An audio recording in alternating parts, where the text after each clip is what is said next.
All right, take two, guys. Take two. It's good to get these out of the way at the start. And I think we've actually caught up with the latency, which is great. So yeah, absolutely delighted to be back, and I'm delighted I'm just excited to be interviewing people, to be chatting to musicians again, and to be listening to some local Irish music. So thanks for tuning in, guys. Little bit of a hiccup at the start. Yeah, it's gonna happen. It's gonna happen. What can you do? So yeah, I might share this around a little bit. If you guys could share the stream, that would be absolutely amazing. Please do share it around. I usually share on that sort of warm up phase just before we start the show, but I'm not going to manage to do that now while I'm live chatting to you. So yeah, if you could give the show a nice share onto your page, that would be really cool. I would really appreciate that, guys. Just triple checking if everything's all right. Do write me a message when you pop on. And do say hello, and don't forget, of course, that you can communicate with all of our guests. You can communicate with me, of course. You know, this is the beauty of the technology we have been given. Give me a couple of seconds. I'm just gonna share the stream around. I'll slap on a little bit of background music for you, so it's not too quiet. But do write in. Tell me how you're doing. It's been 2 weeks. It's been 2 weeks since I seen yous. So it's feels like quite a long time actually since I've seen yous. Actually, it's feels like ages. Look at this, perfect. We're not too delayed now. Great. Arthur Janowski, what is up, man? How are you keeping? Hope everything's well with you. We've got Anna Kozak. Anna, what's the story? Let me know if everything's okay. We had Rob earlier, so Rob, hope all's well with you, man. Hope you've recovered from that Bowie gig. How long ago was that now? That's a week. That's 6 days ago. That was some amazing high. Meeting up back with the Bowie band and playing some live music for you all. It was absolutely beautiful. So if you do want to check that out, by the way, you can find that on deMars Entertainment .live, and that's another website that we're using. Actually, I don't think you can find it there. You can find it on YouTube or in our Facebook videos, actually.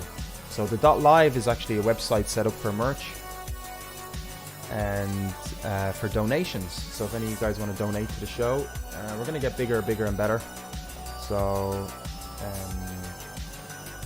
yeah, if you feel like you'd like to contribute anything to make the show to help us improve and keep our monthly costs covered, because have to pay for those Zoom subscriptions and other subscriptions as well to keep this going. So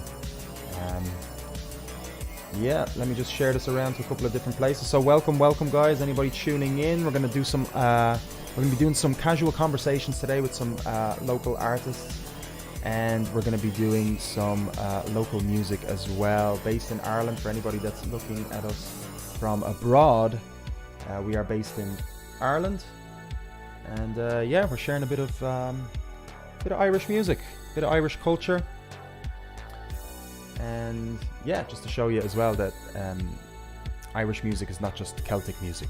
It's quite varied with many different genres. So this will be a little introduction for you. Let me just share this to a couple of places. So yeah, if you guys can share, that would be amazing. Give us an L share onto your page, and do pop a comment when you come in as well, of course. Let us know that you're watching. We got Rebecca Cappuccini. Rebecca, what's the story? I'm just launching the radio now. We had a couple of technical difficulties there, but so yeah, just going to share it to one more place and then we're ready to go.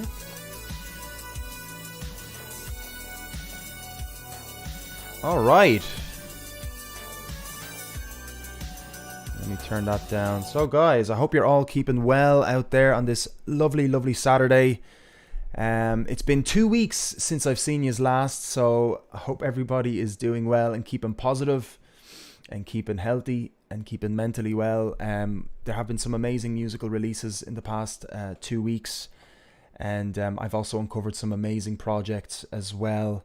We'll be interviewing, well, I guess I shouldn't say interview because it's more of a casual chat, but we'll be having Mute the TV, a duo consisting of brothers Elliot and Dylan Crampton. We're going to have Chase Nova, who is a Dublin-based singer-songwriter. And we've also got Myth, who are an alternative rock band based in Dublin. And we're also going to be doing a pick of the week, who is Vernon Jane. So we've chatted to Emily from Vernon Jane, the lead vocalist and writer for the project, a couple of weeks ago. And Rebecca Cappuccini is going to be doing that review for us. So I'm really excited to get her on board to do that review on their most recent album release. And I know Rebecca's a huge fan of theirs as well, so it's going to be pretty awesome to hear her perspective.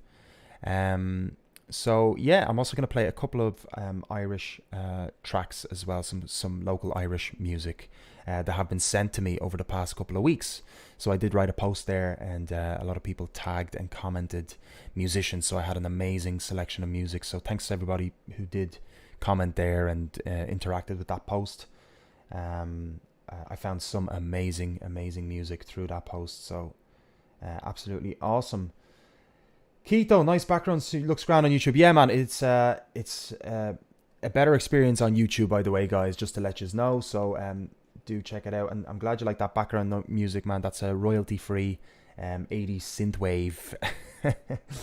So yeah, I'm a big fan of that kind of music. So the first project that I'm gonna play for you today is called 10 Major, and that was sent to me last week, and by Jay Oglesby, who is their drummer, and who was actually my drum teacher in BIM for during the CPD that I did in 2014. And he's an absolutely amazing drum teacher, by the way, Jay. So fair play to you, brother. And this is his project. So they're previously known as Liquid Wheel, and they were a big rave band back in the 90s. And this is their new project. And I'm going to play for you their second release called Tank Top. And they also say that they have an album as well ready to go. So let me put that up for you guys. So it's 10 Major, Tank Top. Let's see if this works. We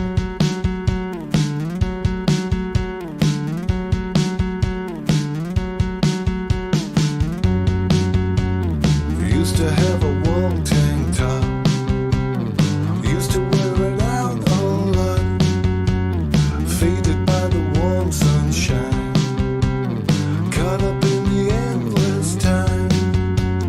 I remember what you said, still floating around my head. We've only got tomorrow now, make it together somehow. Said you're gonna make it last forever now. You're going so fast, you're down.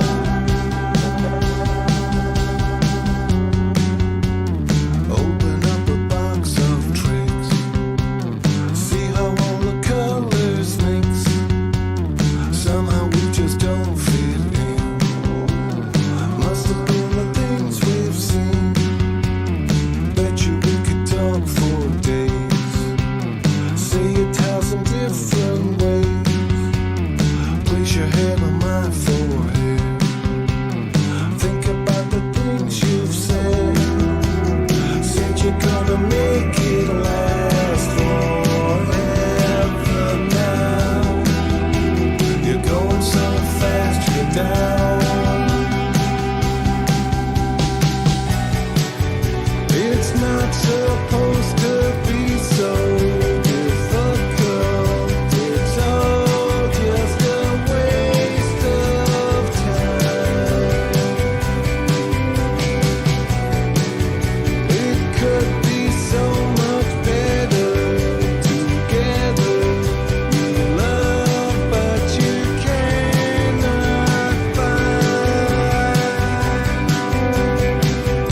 caught up in the endless time. Said you're gonna make it last forever now. Said you're gonna leave the past forever now. You're going so fast, slow down. It's not supposed to be so difficult. It's all just a waste of time.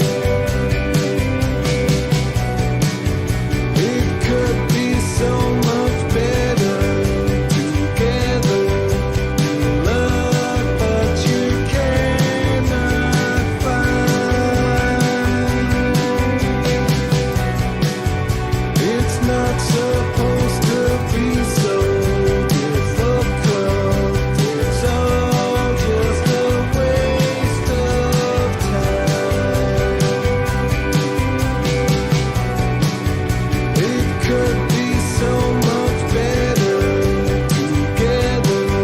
You look, but you cannot find.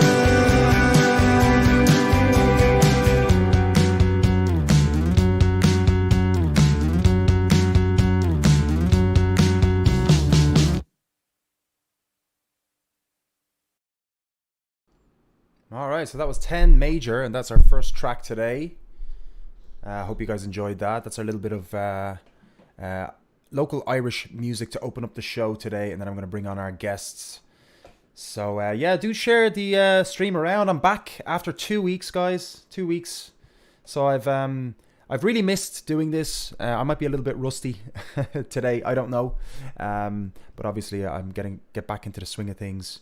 I'll be doing this, I think, for the next coming couple of weeks. I'm going to be doing this again twice a week. So I'll be doing it Wednesday and next Saturday, and I'm going to keep doing it and then see what happens. There are some big plans in the deMars Entertainment Camp for the end of July, which you guys will be hearing about very shortly. So we'll see how this radio ties in around that. So yeah, thanks for tuning in, everybody. Don't be afraid to say hello. We've got Del Fortune there.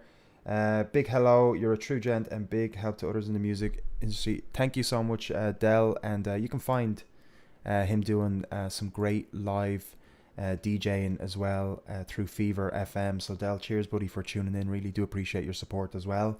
Let me know if everything is okay for you guys audibly. If my voice is okay, I can change anything around. And if that last video there was okay for you as well. So just a reminder, that was 10 Major. And that was their song Tank Top, which was their latest release. Their latest and second release. And they'll be releasing an album as well. So I'm going to play another local Irish band for you called Brand New Dead Things. And they're from Dublin, and they are a power rock trio that play melodic, groovy, modern rock with a really cool selection of influences: Pantera, Muse, Tool, Led Zeppelin, Rage Against the Machine, Red Hot Chili Peppers, and much, much more. So yeah, I'm going to play their song The Great Distraction. And yeah, that's our second tune for the day.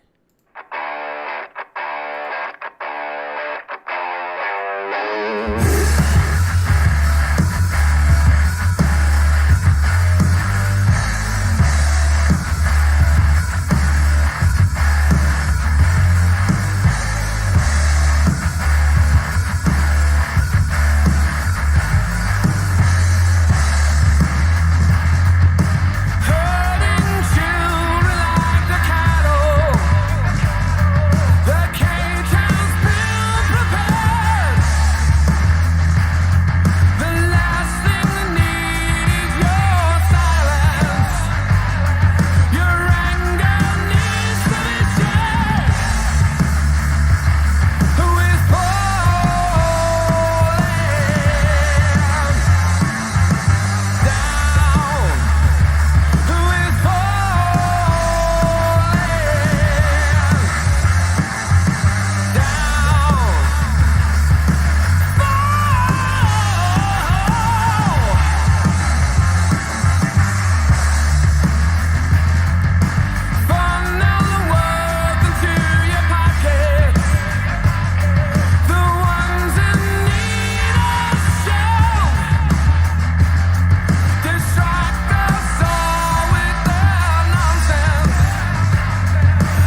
So that was The Great Distraction by Brand New Dead Things. So cheers for sending that in, guys. And yeah, how's everybody doing out there? Is all good? I have no idea if the stream is functioning properly. Mine is freezing up here, so I'm kind of hoping it's not freezing up for you guys out there. Yeah, I'm using some new technology, so there might be a couple of issues trying to get this to work. I thought I had it tested out already properly, but I guess you don't really get the full test until you're actually gone live. So yeah, Keito, if you're out there, give me a shout. Let me know how that is going. I'm frozen all over the place here. But hopefully the show will still go on as smooth as possible. So just have to work with this stuff today and then just get back into the swing of things, I suppose, really, you know. But I am going to be adding some new features to the show over the coming weeks anyway. So there will be gradually some stuff implemented out. So these last couple of weeks I was testing out some other live sort of elements specifically for live bands. So there will be something along those lines in the future with this show where we will amalgamate the both of them. So there's still a lot of testing to be done, and for me, you know, if some of you guys know me well, you know, I do like to get things done properly and in good quality. That's definitely how I prefer to operate, even at the expense of, you know, not making anything financially out of it. I'd rather it be presented high quality for myself and for obviously everybody else involved, you know. So that's kind of how I like to do things. I'm gonna play another band for you today, another project. It's actually not a band. It's a solo artist who's amalgamated studio work and electronic dark vibe rock, and he's actually in a project called Point Blank, and his name is Stefano Vita, and we met a couple of years ago actually at the Crystal Skull sessions, I believe, or was it even Freak Out in the check-in, which was many years ago. Well, not too many years, I suppose it was about 8 years ago. It's not too bad. But absolutely amazing musician, and he sent me on this track from his latest project called Taishi, Taishi. I hope I'm pronouncing that right. And yeah, it's a pretty awesome track. It's just him in the studio, and he set it up just during quarantine. So yeah, I hope you keep at it, brother. Keep doing it. This is like me, you know. I set this up during quarantine, and I think after quarantine I'm going to keep it going, you know. Quarantine's a great time to test new things out, push yourself and to challenge yourself. So this is Electromorphosis by Taishi.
that was Taishi with his song Electromorphosis.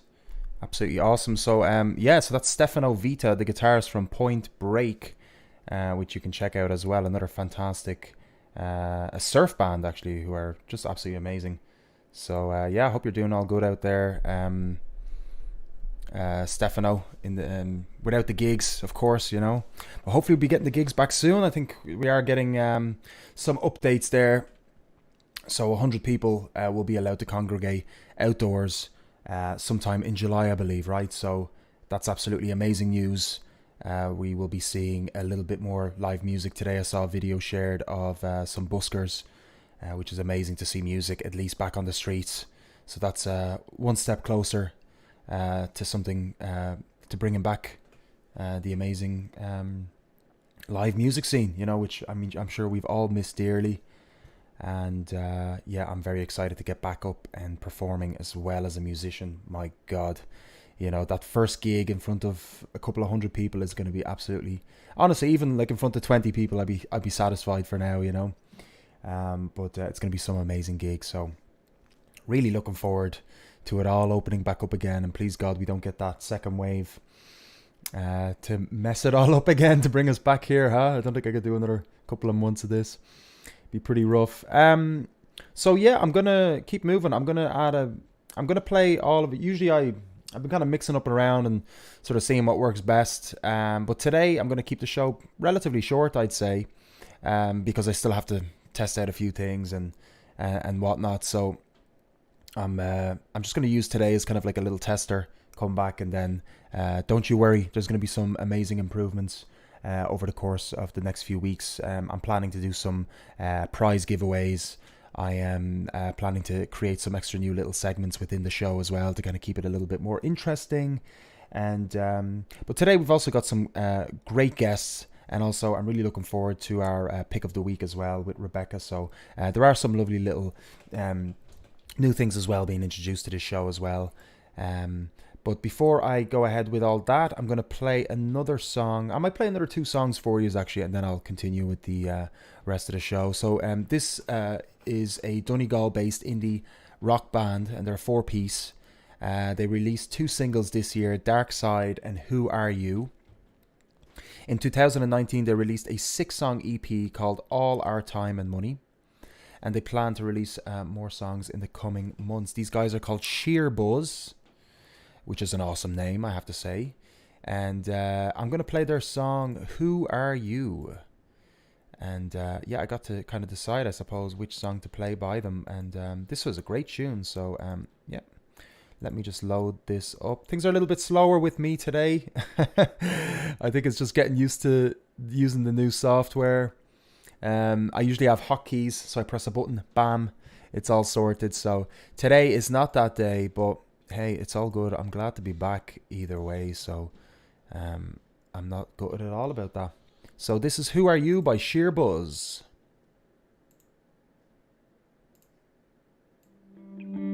Take anything you want and go as fast as you can. Just jump right in. I said jump right in, 'cause you know you've got a long, long way to go.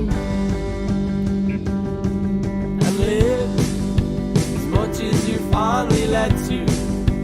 Never let the money get to you. Just through all the fog and the snow. You've got a long, long way to go. You've got a long, long way to go. You've got a long, long way to go.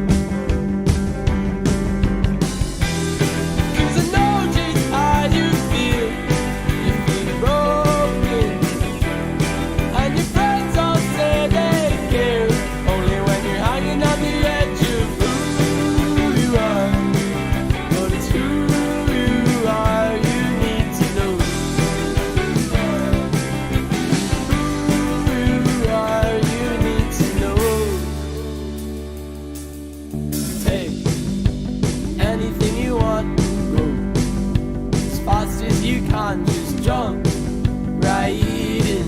I said jump right in, 'cause you know you've got a long, long way.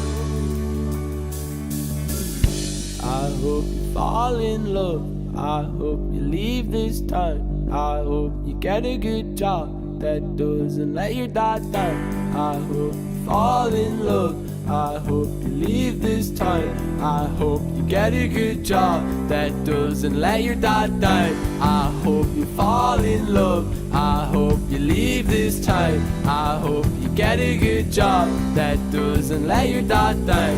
I hope you fall in love. I hope you leave this time. I hope you get a good job that doesn't let your dad down. And I know just how you feel.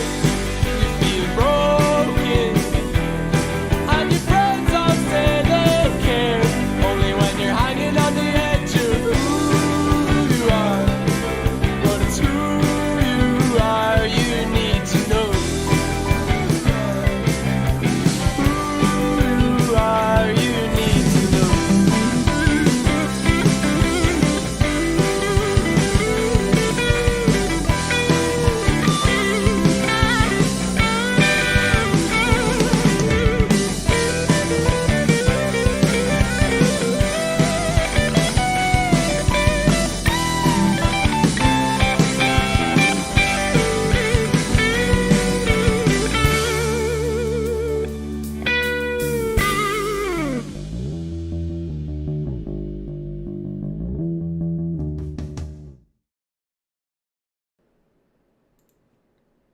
All right, that was Sheer Buzz, and that was their song called Who You Are. And yeah, what an awesome track. And yeah, from Donegal, and that was one of two tracks that they released this year. Dark Side is another one. And also you can find their EP, All Our Time and Money. I definitely recommend you check those guys out. Sheer Buzz, Sheer Buzz. And yeah, Dave Duggan, what's the story, man? Thanks for tuning in, bro. Is that the Kooks? Yeah, very similar vibe, isn't it? Geez, it might have been. Maybe I did play the Kooks by accident. That's why I show you is the Spotify stream, right? So you know I'm not messing. But welcome to the stream, everybody. Welcome, Brew. What's the story, man? Good to see you, man. Hope you are all keeping well. So this is the first stream back in 2 weeks. Yeah, crazy.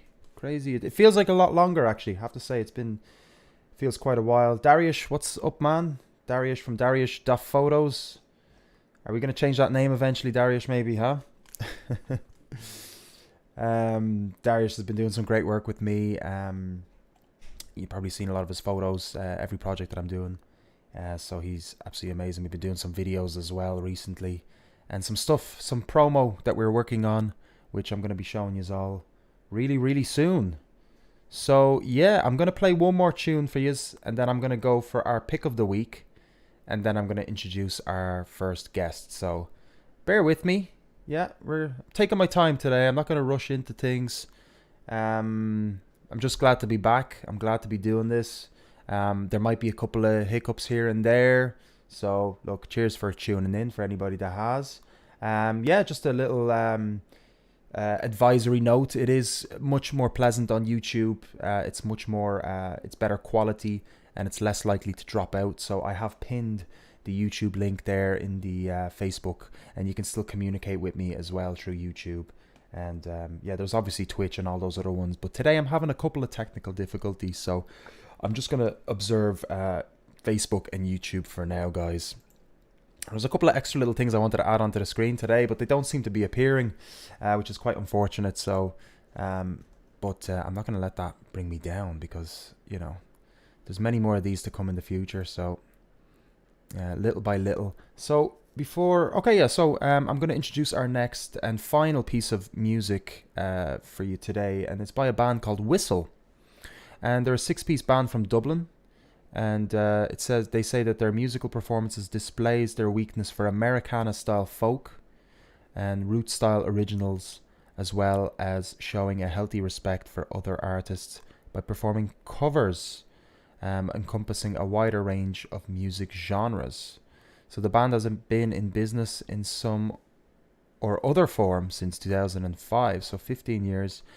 Jerome Corby on vocals, mandolin, harmonica, guitar. Des Walsh, vocals, guitar. Carl Lombard, vocals, banjo, guitar, accordion, harmonica. Some amazing instruments there. Brian McGuinness, percussion, vocals. Andy Slowey, bass and vocals, and Enid Connigan violin and vocals. So a lot of vocals, a lot of really awesome instrumentation in there as well. And I have seen them live a good few years ago, about 8 years ago again.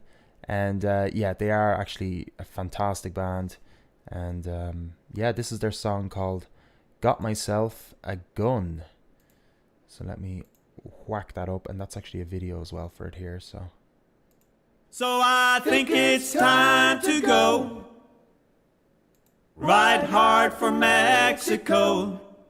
Saddle up my horse and hit the road.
So that was Whistle, and that was Got Myself a Gun. Yeah, absolutely awesome. Great band. And Jerome, what's the story, man? If you're out there, if you're listening, hope you're keeping well, brother. Hope everything's been going good for you during these crazy times. Jerome is actually, you're my neighbour, man. We're neighbours, which is amazing. And we rarely get to see each other. It's madness because you're only a couple of roads down from me. So hopefully I'll run into you one of the days anyway. have a chat with you. But yeah, good to see the band is still going strong, and thanks for sending Whistle's tune on, guys. Yeah, so I'm gonna just mosey on ahead and get Rebecca onto the show, so she can tell us a little bit about this pick of the week, which I'm really looking forward to hearing her take on it. And this is my first time bringing Rebecca on like in this format, so it's always exciting to bring somebody else new. Whoa, what's up? Hi, Kozak. How are you? I've been loving the show so far. You're doing great. Loads of music I didn't know, and you had sheer buzz. Sure, Donny Galway. Yeah, I know. I don't even know how they came into my spotlight. I think it was the post I shared on Facebook, right? So I got a load of different bands all over Ireland. So, and you obviously know them, right? Yeah, well, I kind of know people connected to them because I have a big love for Donegal and all things Donegal. Oh, we know so that for sure, yeah. Yeah. One day, Kozak, I'm going to visit and just, be the happiest. Amazing. That's great. Well, listen, I'm going to give you the floor, I guess, and I'll let you sort of talk a little bit about this pick of the week because you have their amazing album already in front of you. So let me see if I can just kind of give you the full screen. You look so excited about it, though. This is just a thing of beauty. Like, I'm not exaggerating when I say I believe this is the best album of 2020 so far. Amazing. Okay, let me give you the full screen and tell us everything and anything you want about this album. Okay, well, it is a conceptual album in 4 parts. You asked me to pick one song. That was so difficult. I had to play it 6 times the other night to try and decide what one, and I kept changing my mind. So in the end, I asked my housemate which one resonated best with him, and then we came down with this whole thing.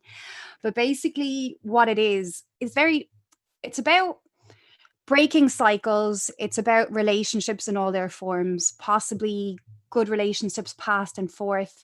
It's a musical journey. There's at least one song that will resonate with everyone. It's my breakup anthem. Like, if any of my girlfriends are breaking up with their boyfriends, I'm like, listen to that. And if you still want to text them at the end of this journey, do. But chances are you really probably shouldn't.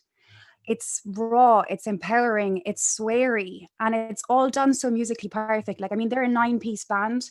I had the great privilege of seeing them all perform this together at the last gig I went to before lockdown began. Like, the chances of that are so rare.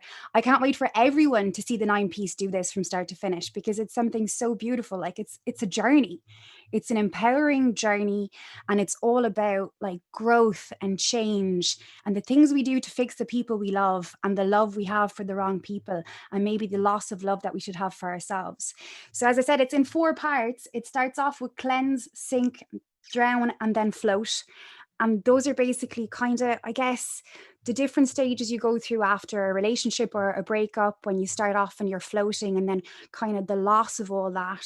And it's done so smart and conceptually.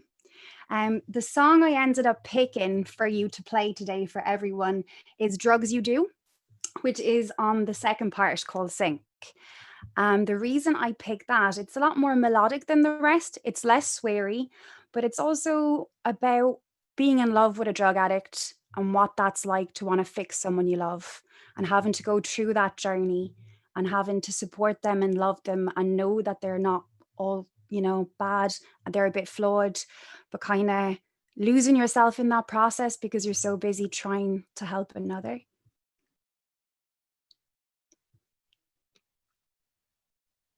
Go on. Awesome, Rebecca. Thanks so much for that review, and we're gonna play Drugs You Do, right? Yeah, and Vern and Jane are selling these online on their website. I would recommend everyone goes and buys one. It's a white vinyl too, so it looks super innocent, but it packs a powerful punch. So yeah, awesome. I actually ordered one. I think it was a few days ago, so I'm looking forward to listening to it. But the thing is, I can't because to be honest, I'll just say this to you before I let you go because I have a few minutes before our next guest anyway. I'm giving it away. I'm going to give away the album. I'm going to give it to somebody on deMars Radio. And I'm thinking of doing like a pack, like a merch pack or something, like a merch, like what do you call those things? Like a hamper during Christmas or something, like a merch hamper in the middle of summer. And it's amazing. Yeah, I might love as well. That idea. Yeah, cool. I love that idea. Yeah. So I'm all about the merch, you know what I mean? I Like know all the you are. I know. and stuff. Like every week, anyone out there who doesn't know this, I buy 3 merch, either t-shirts or vinyl to try and support the industry, and I call it the captivities. Kind of started doing it at the start of lockdown, and I keep doing it. I just think it's so important to be inventive in how we support each other in the industry right now. Like shows on platforms like ours are super important, and just keeping creative and helping others shine, because there are no live gigs, as you said. And yes, we're very hopeful, but we still don't know. So Awesome. Rebecca Cappuccini, thank you so much for your review today. And your debut on deMars, not this is your 3rd time on deMars Radio, but this is your debut actually doing a dedicated segment. So thank you so much. you're welcome, and thank you for having me. I'll talk to you soon. Have My a great pleasure. show. Thank you. Okay, so here is Vernon Jane, Drugs You Do.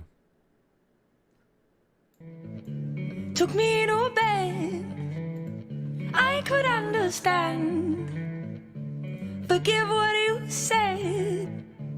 Couldn't bear to make me sad. Couldn't bear to make you mad. Couldn't see the writing on the wall. Give me the way I'll carry it all.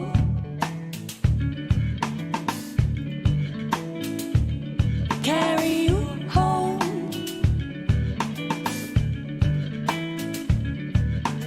I know every corner of you. Why do all the drugs you do hurt me too?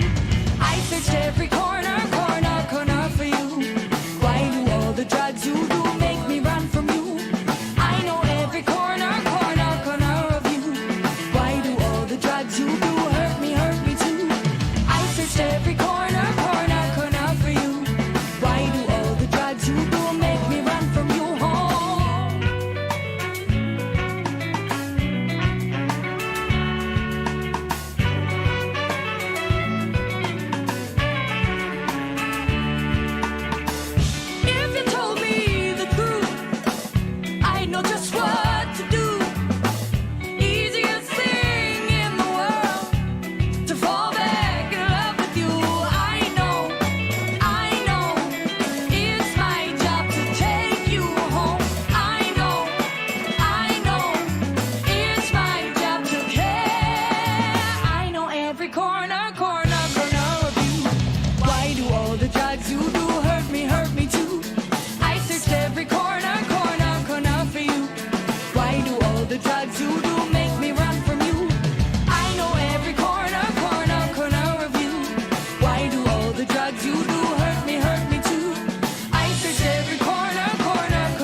myself.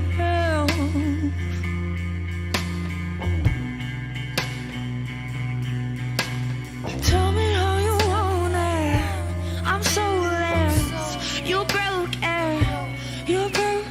Tell me how you want it. I'm so less. You broke it. You broke.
Just wanna feel something, anything at all,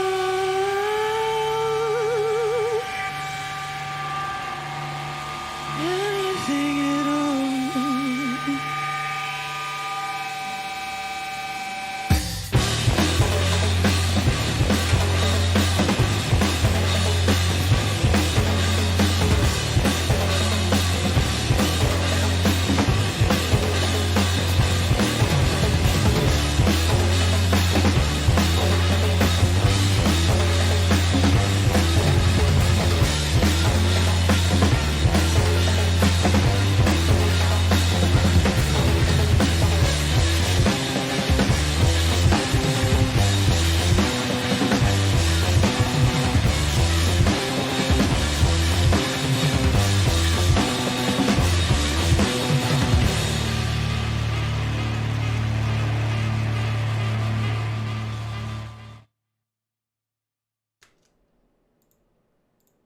All right, so that was Vernon Jane, and I played two songs there, and that's been our pick of the week this week. And thanks to Rebecca Cappuccini for coming on in and doing that segment for me. And she will be continually doing these segments. Hopefully she wants to keep doing them for Wednesdays and Saturdays as well. So we're going to do our single of the week as well, of course.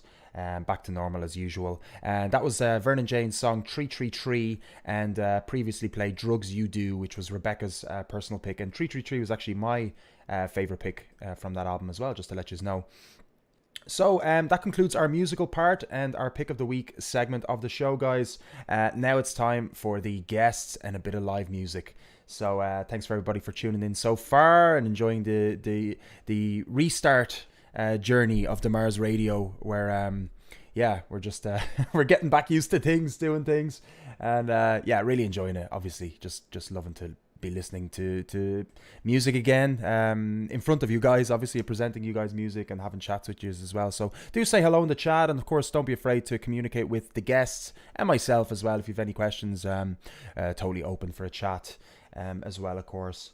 So Dave, Duggan, thank you for thanks for tuning in again, brother, as always, tuning in, and thanks to all the regulars for always tuning in as well, guys. I really do appreciate it. It's always nice to get continued support. So my first guest is Chase Nova, who's a singer-songwriter based in Dublin. He's also in a band project called the Chase Nova Band. I've known Chase for quite some time, actually, through doing gigs in Shinee, and he's done so many amazing events there. And he also hosts live online shows every Friday on his channel during this quarantine especially. He released a single Echo a couple of years back, and we played that song for you. Actually, I think we played another song actually from his EP Sobering Fact, which features 6 amazing songs from a variety of different genres, jazz, groove, funk, pop kind of vibe. So really interested to be chatting to Chase now and have a little chat about his musical tastes. So please welcome Chase to our show. Hello. Hello, how you getting on? Oh, I'm great, man. I'm great. How are you keeping? It's tired. I can't tell if I'm nursing a hangover or I'll have to be having a nurse over, but we'll see. I'm kind of the same, man. I'm a little bit groggy myself, but I deliberately didn't drink yesterday because hangovers and doing like a 3-hour radio presentation sort of thing does not work for me. I don't know. Would you not just like play tunes for the whole thing, no? I could, man, but that would suck, wouldn't it? I don't think people would. Cheating, Yeah. I mean, maybe it's probably better because it's less me talking shite, isn't it? And it's just more Irish music. And you had me on this show. With that attitude in mind. I know, and I'm so sorry for dragging you on as well. No, it's fun. It's great, and I'm glad you have your setup from last night as well. Do you do these live shows every Friday? Is it? Yeah, we did. I did. My many personalities did 10 weeks of quarantines gigs, and now we're in the phases 1, 2, and 3. So we're doing songs of phase. Okay. And every week it's for charity and stuff, so it's great. Ah, amazing stuff, man. Because you were always, I always knew you, obviously through Shinee gigs, right? You did a couple of events there and whatnot, and you always had some very interesting themes tied in. You always had something creative added. And could you name a couple of those off the top of your head that you had? Because I can't remember them now, and I thought they were fantastic. The way I'd explain is at the time we were Chase Nova and the ever-changing band name. And so we would have different band names for every gig. And as it happens, I have all the posters from those gigs saved right here, so I can give you some right now. Deadly. Yeah, that'd be amazing. Let's see what we got. Let's see. Chase Nova and the Farcical Aquatic Ceremony. That's, of course, Monty Python. You may know that, of course, because that's how they complained about having swords being the way. Chase Nova and the Power of Grayskull. He-Man. What else we got? Chase Nova and the Anagram of Subtext, which I don't know if you can put that together yourself. No, unfortunately. No, it's okay. It's butt sex. Okay. Yeah, very very simple, childish humor. Amazing. Thanks for explaining it, though. I feel so stupid. No, not at all. Anagrams are tough unless you're like dyslexic, and you're gonna tell me you're dyslexic now. Really no, not yet. Anyway, I might be. Yet. I don't know.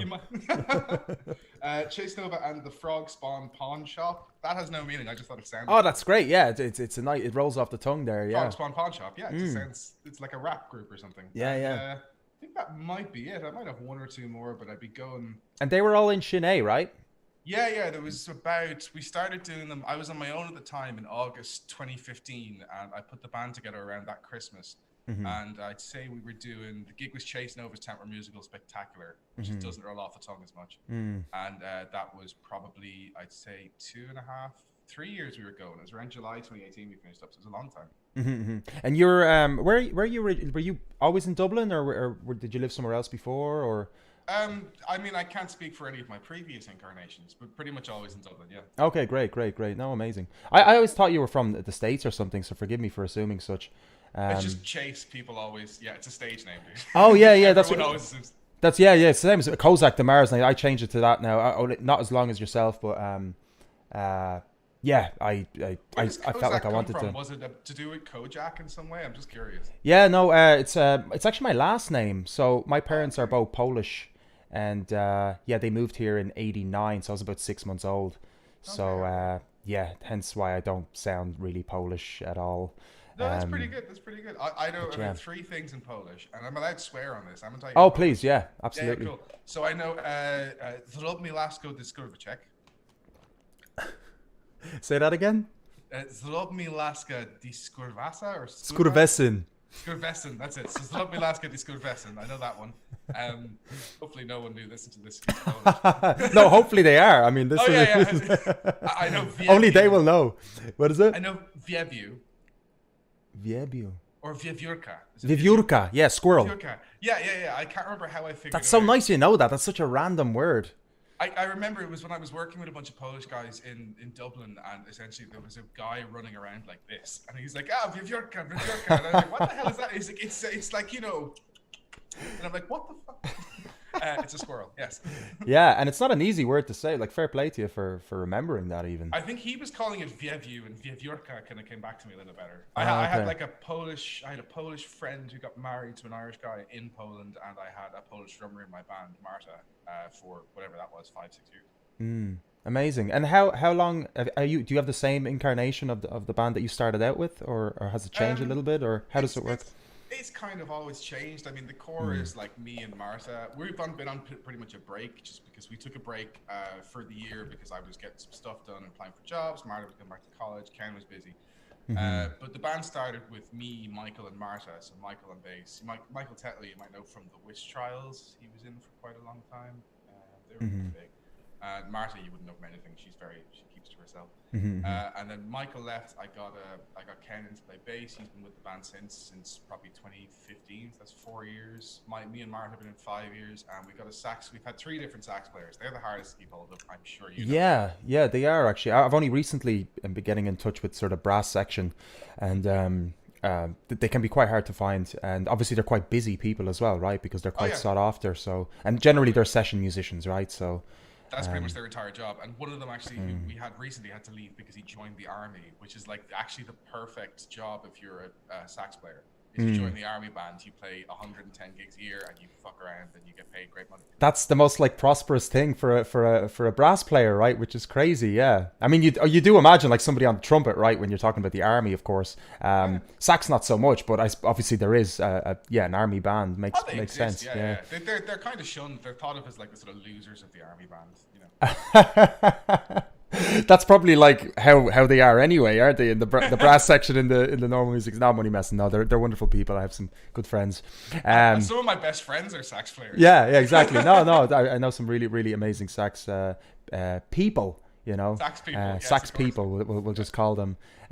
What do you like about what for you, like, obviously, because I know you from obviously just like gigging. You're really well involved in the music scene and stuff like that. And actually, first of all, out of curiosity for myself, do you do like session work? Do you do like cover stuff as well, or is it all your original stuff that you primarily focus on? All original stuff. Yeah, I've always been a sort of. I actually had this conversation with someone last night, and I was talking about it. I've always been kind of a work to live person rather than a live to work person. So a lot of the people who end up in music who would have that live to work mentality often go into the cover gigs thing, and they form wedding bands, tribute bands, and that's fantastic crack. But I'm lazy as fuck, and I wouldn't do that. You know, I kind of just I write songs because it's something I like doing by myself at home, expressing myself, or, you know, on my own sort of mental health journey, getting thoughts out there that I haven't dealt with, and then putting them to arrangements, and then performing them for people, and then that would be my involvement. And then from that, I kind of just started doing gigs because I realized it's much easier to organize a gig, book your own support, have a lot of fun, than it is to contact 100 promoters and hope they email you back. So I kind of just got into it that way. Other than that, no, I've never really done session work. I think I did once. There was a girl who wanted a cover of that Passenger song. Let Her Go, is it? Or Let Her Go. Only know you love her when you let her go. Yeah, she wanted an acoustic guitar for that, and she wanted an acoustic guitar for the Ed Sheeran song, "Give Me Love," Okay. and I did that and I got paid €50 for 10 minutes work, and That's that was kind of grand. that's it. And Yeah. it just, That's it That's paid a for my tricky pints. enough. No, the Let Her Go, like that guitar little that what do you call it? It's not a riff really, is it? It's a riff.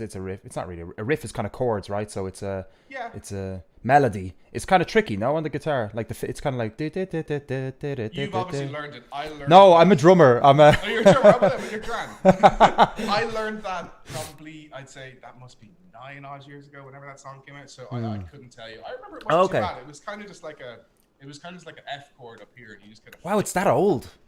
Jesus. Yeah, Pat, yeah, I know we're old, man. I know. Dude. Get with the times. I know.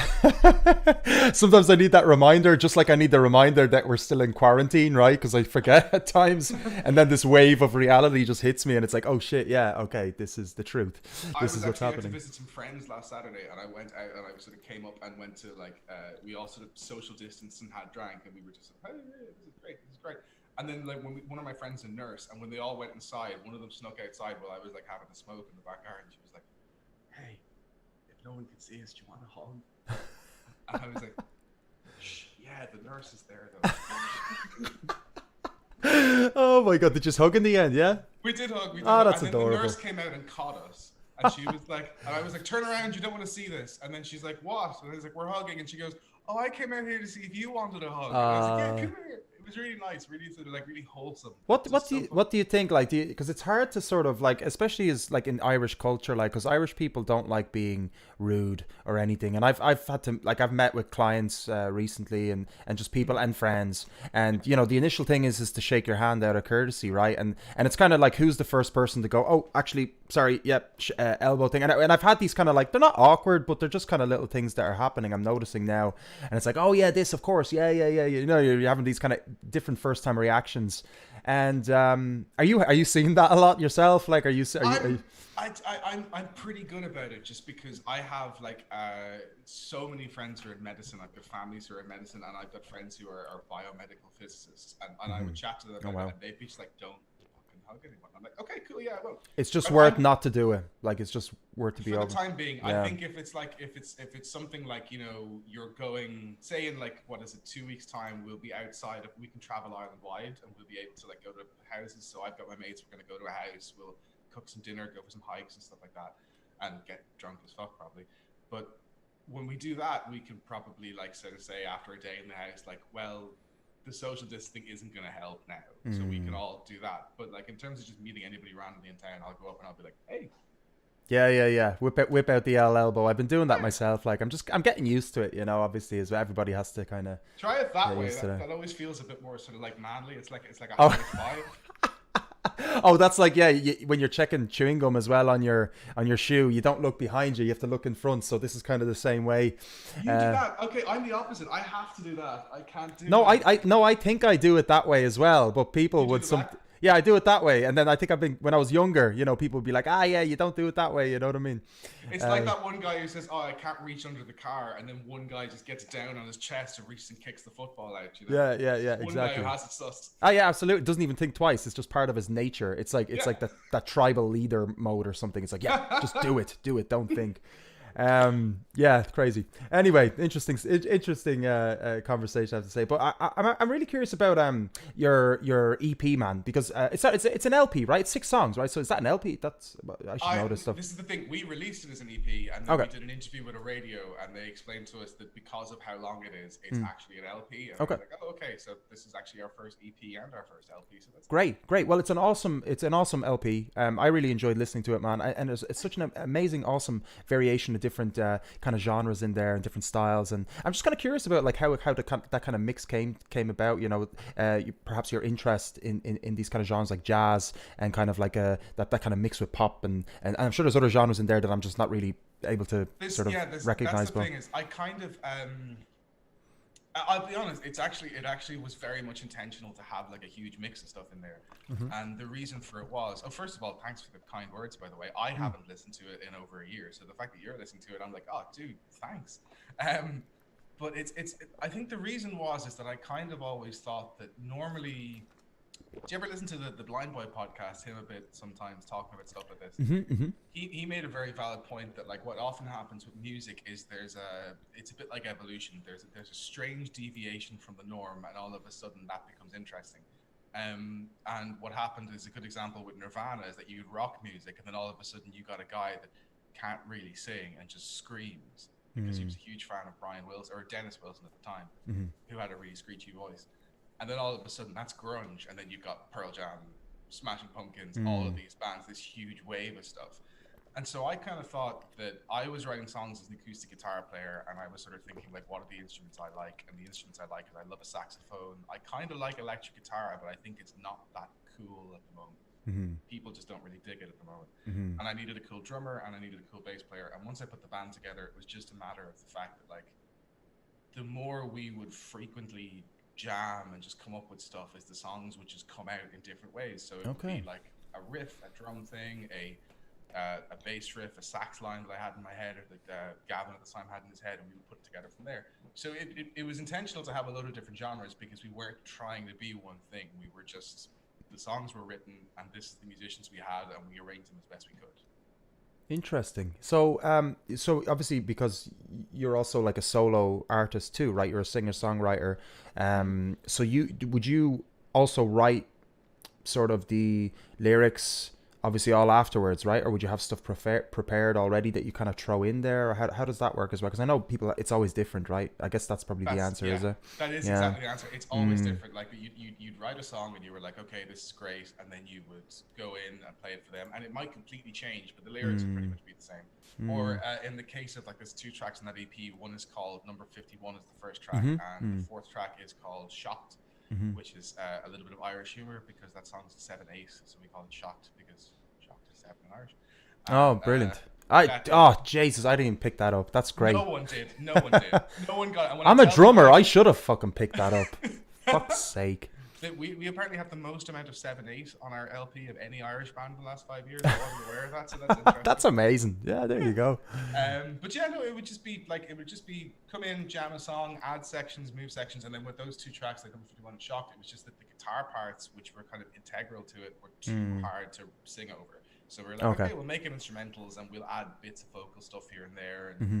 And it was just all a very free-form project. And then the hard part was then recording it because we had to all go, okay, we need to actually have a set number of bars here, and we all have to know how many there is going to be, you know? How do you work around that actually with, do you record your sessions, I take, your jams and stuff like that? And or do you just write out the stuff? It was a bit of both. Like, I mean, it was we would often like go into the rehearsal room, and if we were saying like this is going to be a creative day, we'd stick a recording on, and we'd end up with an hour or 2 hours of us fucking about or playing some of our older songs, but adding new bits, which could then be turned into like a live thing.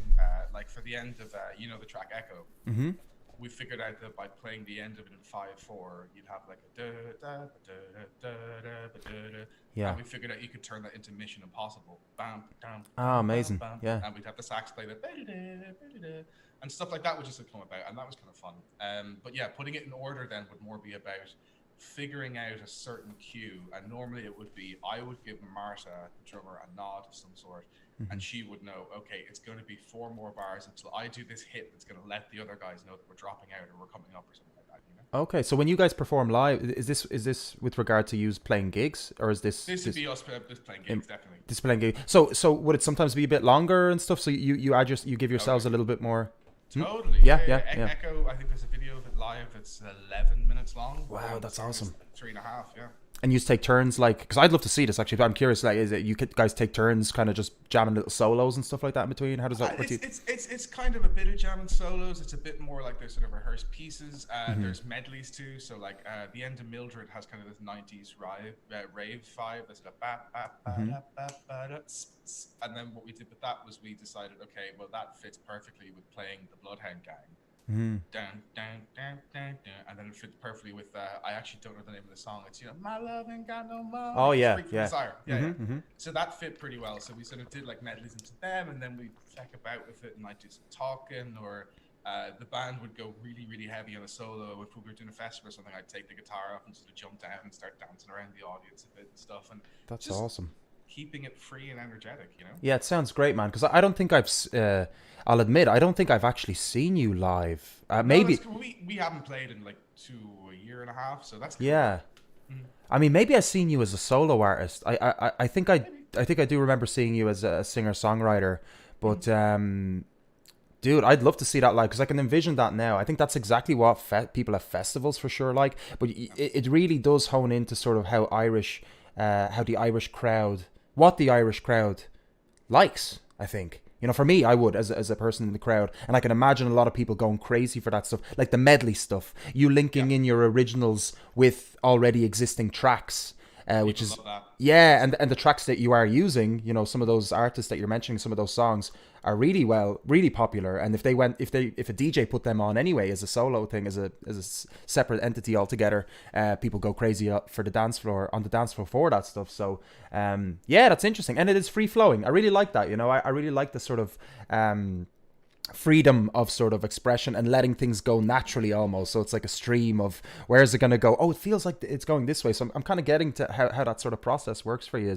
It's awesome. Process, and I realize it actually is nightmarish because there are times when it doesn't work. There are times when you've had a bad day and you're trying to be creative or something, and you're on stage and you're like, you know what, this jam is going to have to be a bit slower, and then if one person's energy in the band is down, the rest of the people's energy is down too, and you have to match that. And that sometimes means that like it can work because you'll decide you're going to go half time and take kind of a little breather and mess about a bit more. Or it's all about people working together. And I kind of think that like, especially in modern music, it's now become so much about like the individual. You know, it's like Billie Eilish, Lizzo, Justin Bieber, and not so much Justin Bieber, but Billie Eilish and Lizzo. I love them. I think they're incredibly talented, and I love their tunes. But like, I love the sound of a band that you can hear are having a good time and enjoying playing off each other and musicking for music's sake. You know? And the Irish audience, you're right, love that. But I wouldn't do it if you're in an old man pub in Roscommon. Yeah, well, I definitely, I definitely can't envision it being there or working there. Although you could be surprised. But I've done it, and no. Oh, you have done it. Okay, yeah. So you know already. Okay, yeah, it's interesting. But I do also see as well. You don't want to just have. You want to have like, because your band is Chase Nova band, right? And but you also want to perceive. Okay, so be the face sort of in that way, but also you want to have a kind of almost family-esque experience. That doesn't sound right, but like a good connection, like a brotherly, sisterly sort of band connection with people. So it's not just session musicians. It's not that. Although if you do need to go that way. If you don't, happy days. But also you're the driver, right? So if somebody lets you down or whatever, not saying that they would, but hypothetically, you're still going ahead. Do you know what I mean? That train's not stopping. You're moving ahead, and I think that's a really good way to sort of run a business and a band. In my opinion, very true. You know, definitely. There has to be someone there who's passionate about getting things organized and doing things, because like a bunch of musicians don't organize things; they tend to just flap about. And that's what you do, I imagine, with a lot of your stuff, like the David Bowie stuff. So I imagine you seem like you're a driving force, and like, this is a good way to make money. These songs are cool. I like playing them. I'm going to go and do that. Like, that's a real driven attitude that I unfortunately don't have as often as I should do. But having one person as a leader like that, great way of doing stuff. Yeah, definitely. And I do have people within the band as well. Like, for example, with the Bowie, Paul Archbold, the one of the lead singers. We have two lead singers really in the band, and he's such a big Bowie fan, and he's got a great sort of organizational head. He's got some great ideas as well, but obviously he's got a full-time job, he's got a family and stuff, so he doesn't have time to organize everything. So we work together as kind of a co-management, and I do all the kind of other stuff, and sometimes I can't do something, so we swap around a little bit. So it's great to have that within a band as well, when you find somebody that is genuinely passionate about the music that you're playing, and genuinely wants to help, even, you know. But also does the admin stuff as well, which is the honestly, I think I still do most of the admin stuff, which is fine because I'm used to it. But he does do amazing write-ups as well, which I lack a little bit on that. For me, writing isn't as I prefer more of the kind of face-to-face video stuff is kind of more my forte than actually written stuff. Yeah, I know. Yeah, I had to really muster up some courage to do this video today. Even I was going to ask you before you're up for a play. Do you want to play a song today? Do you want to play a song or two? For that, yeah, of course. I tell you one thing though, is I'm using this sort of Xenix mixer thing. And what will happen is I can turn off these headphones, so I won't be able to hear you. But I just want to make sure that if I turn them off, you can still hear me. So hang on a sec. Okay. Can you still hear me? Give me a thumbs up. Yeah. Fantastic. Okay, I'll grab my guitar. Awesome.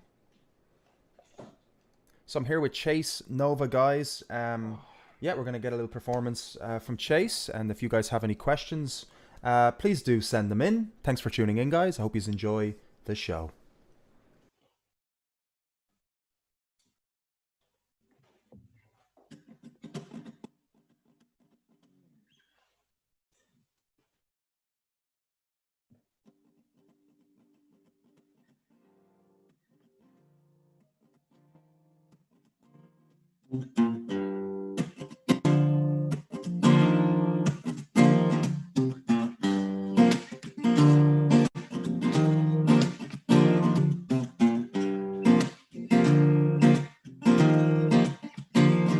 It's a collaborative effort that you'll take to the grave. Who will go with you and who will you save? It's a long road with no change and much stress. Don't think I'd say this just to get onto your dress. And how vain are you to think that's all I think about? How vain are you to think that's all I do?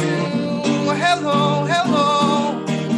Well, you've set the bar too low, and you could be so much better. But hello, hello. Well, I think it's time to go, and God save you if He should see fit to do so.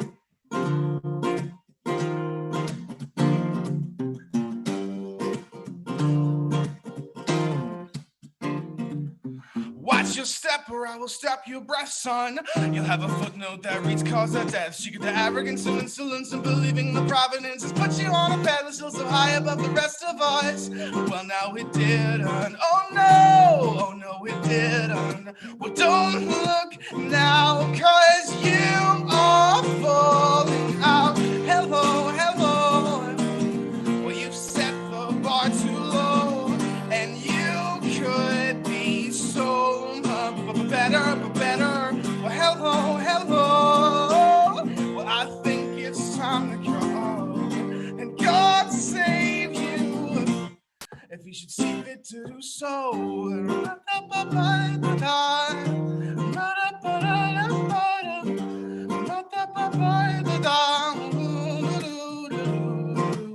Kozak deMars radio show today. Kozak deMars is the radio show you got to listen in on Saturday, 3 p.m. We're gonna jam ourselves out.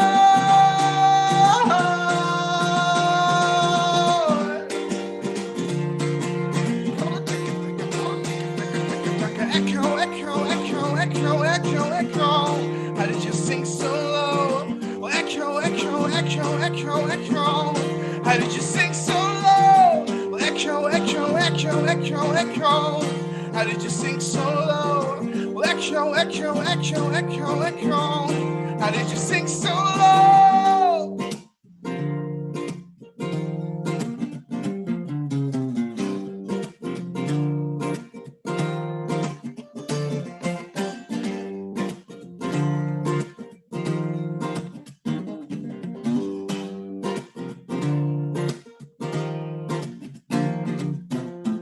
And where you get your confidence and friends, and are you just searching for the perfect send-off?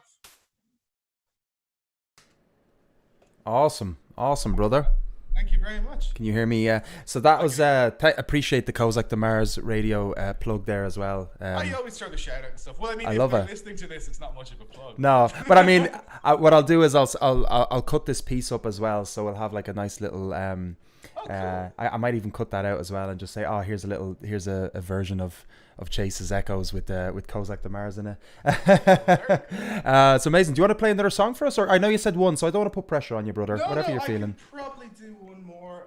Let me think. No, my voice is seeming in pretty good shape today, so I'll go for it. I'm one of those people, like, I sing quite high as opposed to what my register should be.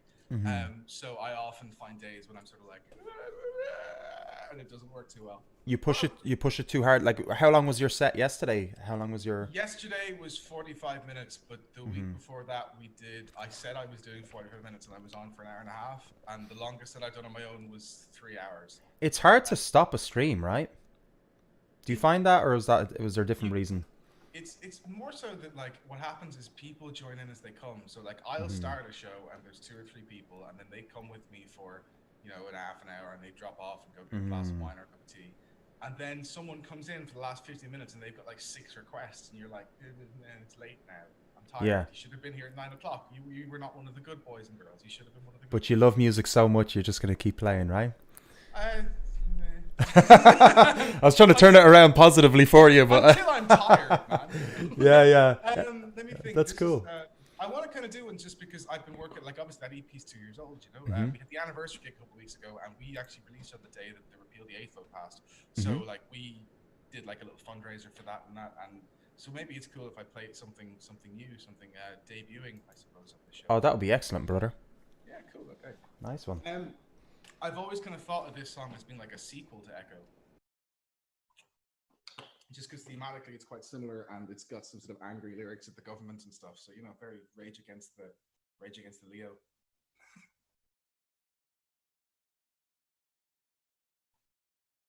Yeah, definitely. Well, especially when they're now going, oh, we'll get rid of the COVID payment, will you? Good luck. Right. They were planning on getting rid of it in June, and then they got pushed to July. But, like, I mean, realistically, it's going to have to keep going until people get back to work,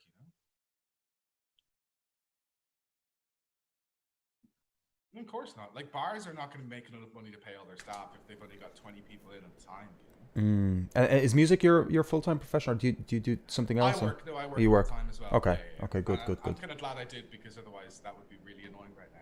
Yeah, I can imagine. Yeah. Awesome, brother. Do you have a name for this song? I'm gonna. I haven't really. I'll call it "Beg for It Back" just for the sake of it. Cool. Yeah, no worries. Should work. Okay, I won't be able to hear you, but I'll turn you back on in a sec. Perfecto, brother.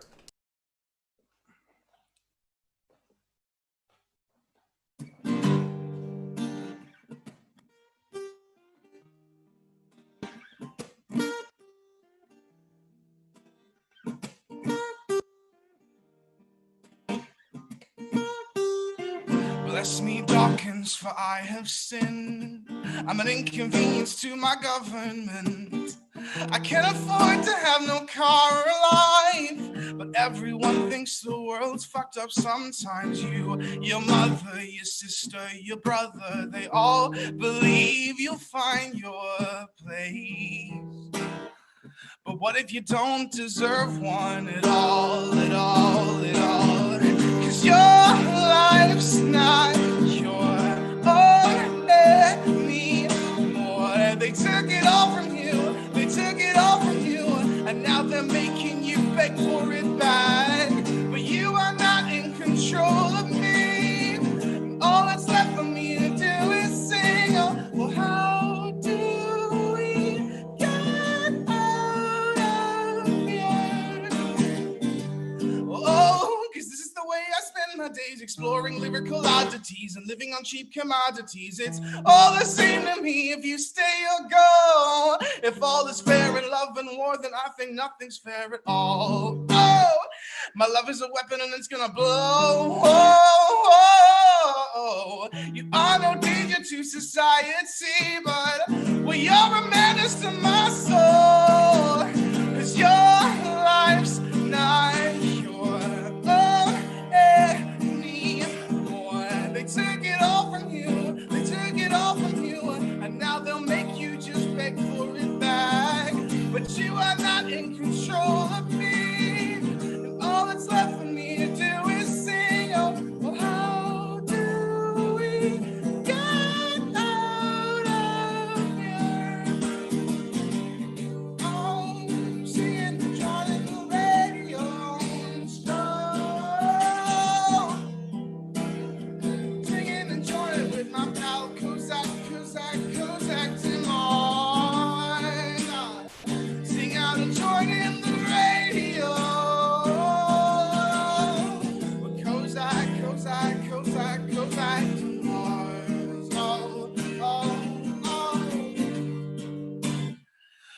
gonna have to do better next time. You're gonna have to do better. 'Cause words escape me and you can't break me at all. Well, how do we get out of here?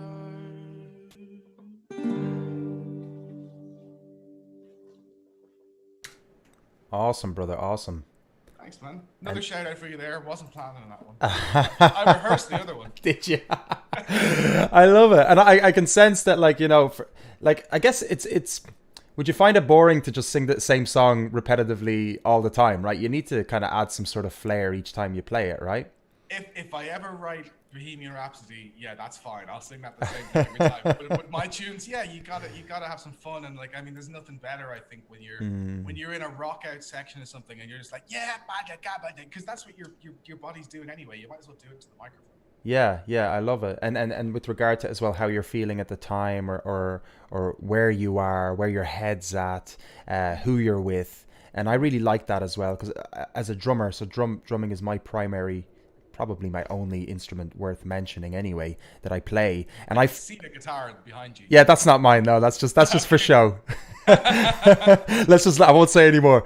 But yeah, no, and for me, like, I wouldn't always, unless it is a fill that's very significant and memorable for the song, I would play that. But I would always like to change up the fill or change up a little bit of thing and jam with the guitarist, you know, and leave that open. So I really like that. So I do admire and respect that in a musician, and I see that you have that. I think it's awesome. Same to yourself, because like drumming is it's so important as a drummer that has feel. I mean, I can talk to a million drummers who can learn off a song the whole way through, but like, if you can just hear something like and you just know immediately, you know exactly what the feel is, find the pulse to it, like that's the real skill of being a drummer. So it sounds like you got that, man. That's really cool. Yeah, we'll have to test it out, man, one day and have a jam, right? We can start a band. Yeah, it sounds cool. Yeah, that's it. Kozak Nova. Kozak Nova. There you go. That'd be great. No, Chase deMars sounds like a fat guy running after. Well, we could just do that. We could do Chase deMars with Kozak Nova. Something like that. Like that. Yeah. Or and Kozak Nova. Just mess with people's heads. They're like, what's happening here? Who are these people? I've never heard of them before, but now that they're together. Oof. Yeah. And what have you done before? Because you've done a lot of regular, like, promoting and stuff. Promoting. You ran your own events in Chennai for a bit. Did you do any other? Were you in any other venues as well? Yeah. You know, we did stuff in over in Albert Browns. Did some stuff in Rathmine. Oh, great. We did some stuff in the Workman's Club. We did some stuff in. I was doing promotion work for Tramline for about 6 months there. Awesome. I don't want to work there again. Yeah, how was it in Tramline? Because I know the guys there, and they're lovely people. And the sound engineer, Andy, was the sound engineer there, right? Andy is so cool. Bang on. Andy. Yeah, yes, lovely guy. Gary as well. I think Gary's the manager. Is it Gary or Gavin? Is it Gavin? Yeah. Gavin Carlton or something. He's a really cool guy. Great guys. Well with him. Yeah. My difficulty was that when they approached me, it was when they were just opening. Yeah. So they came to me and said, "We want to be a live music venue, pulls in tons of people." And what they said was like, and I said, "What are your best nights of the week?" He says, "Well, Thursday we do a Latin club night, Wednesday's a rave night, and we like to have cover bands on the weekends." And I'm like, "So you're looking to get original bands here and fill the place out on Monday and Tuesday?"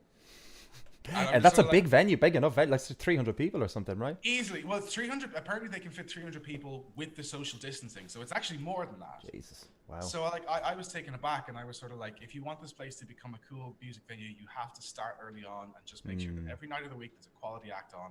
Yeah. And have your cover bands and the people that are going to draw people in on the nights that aren't going to do well, like Tuesdays and Wednesdays and shit, you know? Yeah. Did they help you promote it? Did they, with the nights? Oh, they were great, yeah. It was that's good. Giving me flyers and everything. They were really, really cool. But I had such difficulty with the idea of, like, I want to turn this place into an original music venue, and that's what we want. But it's so hard to do that, you know? Yeah, but I got to say, if they ever succeed in that, and I hope I'm involved in it in some way, it will be one of the best music venues in the country. That's amazing, man. Yeah, I did 2 gigs there last year, and they were primarily focused at that stage. They were primarily focusing on sort of the Latin and club night and stuff like that. And then the Nova show, I think, was once a week. I think Nova sponsored it and stuff, which is great. But I didn't see any more. I don't think you weren't. I guess you weren't there at that stage, were you? Or no, well, like, working with that stuff, I was behind the scenes. No, I was. I got you. months, I'd say, in the beginning of 2018. That was it. And I sort of gone phone calls and meetings since, but I'm just helping them out with contacts and stuff. I'm not working for them. Oh, I got you. Yeah, yeah. Because I know they had the side place open as well, didn't they? The side part of the bar. Oh, yeah, the pizza spot, which is Yeah. actually a fantastic pizza, I gotta say. Yeah, I had the pizzas there actually, and they had some nice deals as well. If I remember, I went to like a hot press sponsored event. I can't remember now, who it was, but anyway, yeah, no, that's it's quite interesting as well because I literally only got in touch with those guys just late last year, and we worked with them. But there's a lot of great venues still. I know a lot of great ones have closed, and some great ones are. Well, please God, after this it's hard to know actually because oh Jesus, you don't know what's going to Do be you remember open. Eamon Dorans when Eamon Dorans was a thing? Of course, man. That was Yeah. the dream. I think I was 15. I played my first gig there, and like that was like a dream because I was like, oh, it smells like urine. Yeah. Someone was definitely on drugs here last night at the place. Yeah. You're like, oh, you feel the energy of like all the history of the place. Yeah. And that was the first. I feel like the death of that was the first decline of the Irish music scene for me. I was like, Too oh, right. This place can't survive, you know. Yeah, in the middle of Temple Bar, and they had the downstairs as well, didn't it? At the time, still. I see. I can't remember the downstairs at all. Actually, I remember now. Well, after that was Madonna's, right? Which was just let's maybe not speak of that. I did an event there actually before a couple of times, but trying to sort of rekindle that nostalgia with Eamon Dorans, but it just did not work. Oh, it's a shame. That yeah. must have been so heartbreaking. It was, yeah. That was like 2012. So Eamon Dorans, I think 2012. It wasn't Eamon Dorans anymore already at that stage. So Yeah, no, it's gone a good 10 years at least. yeah, crazy, absolutely crazy. And Fibbers is quite different now as well, and Jean Claude's finished up in there as well. So I don't know what that's going to be like without him. Fibbers, the way I knew it, like when I first started going there, it was just like a kid. Like there was the one chair that no one sat on because apparently someone pissed on it once, and like you don't sit on that chair. and now it's like you go out there, and there's like these lovely floor tiles and nice lights, and it's like they've actually achieved the goal of they polished a turd and it worked. But it's still got all the grungy sort of alt stuff about it. But when you go in, like I still love that bar. I don't go there at all. But when I do, I'm like, this is great. Yeah. Up Jack and Coke in my hand. Like, where else you get a picture of Jack and Coke in Dublin? Yeah, too right. Yeah, it's nice that they did keep some of that sort of Fibbers vibe, that essence, still there. And they had to obviously grow, you know what I mean, to expand their clientele as well. Not everybody did like that sort of, the full turd. yeah, absolutely. Yeah. And the downstairs was well improved as well. And I did a gig there as well. Quite nice, yeah. Club there. Yeah, gorgeous. Were they calling it as a club hell they did in there or something? Was it there? I thought that was in O'Reilly's, but that maybe they moved it there. It still is in O'Reilly's. I think it started downstairs in Fibbers, but I'm not 100%. Oh, okay. Because O'Reilly, I haven't been to O'Reilly's in years myself as well. I don't even know if that's still going. Oh yeah, that's still a Yeah? thing. Yeah, lots of people still go there. Yeah. I remember that they had the rotating the clock, right? That they spin the wheel every hour or something, right? And free shots or whatever, or €2 shots, and they did a stock price night before where they would have like fluctuating prices and all the drink, and basically you would just wait until one of them hit €1 and you peg it up to the bar, like 5 pints of cider. But then you have like 5 pints of cider and 2 Jägermeisters and then a glass of wine. Oh God! It's not a good night. Oh my God! But that's amazing. Like that was the only bar actually, O'Reilly's, that did something like that, right? That's pretty innovative, right, in itself, very right? Innovative, yeah. Well, the Voodoo Lounge did it once, but they closed down shortly afterwards. So I guess it was like a last-ditch effort for them or something. They've had some bad luck, man. Voodoo Lounge. It's where they are. That's the thing, is they're an amazing venue. The vibe is great. It's class crack. They've always got great acts, but it's just where they are. They are too far down in the Keys. Yeah, too right. Sinead's just about perfect. I think you know where it is. Workman's is perfect. Sinead Yeah. is just sort of right at the cusp, and then I think the Legal Eagle is where it all goes to shit. That's where it is. Yeah. Is there anything else you'd like to mention? Actually, anything coming up for yourself, or any ideas, or anything? I guess your quarantine jams, your live shows. Songs of Phase will be back next Friday at 9 o'clock live on Facebook and Instagram.com/ChicksNovaBand. For the time being, just with everything going on in the States, I'm trying to raise money for MASI. That's the Movement of Asylum Seekers in Ireland.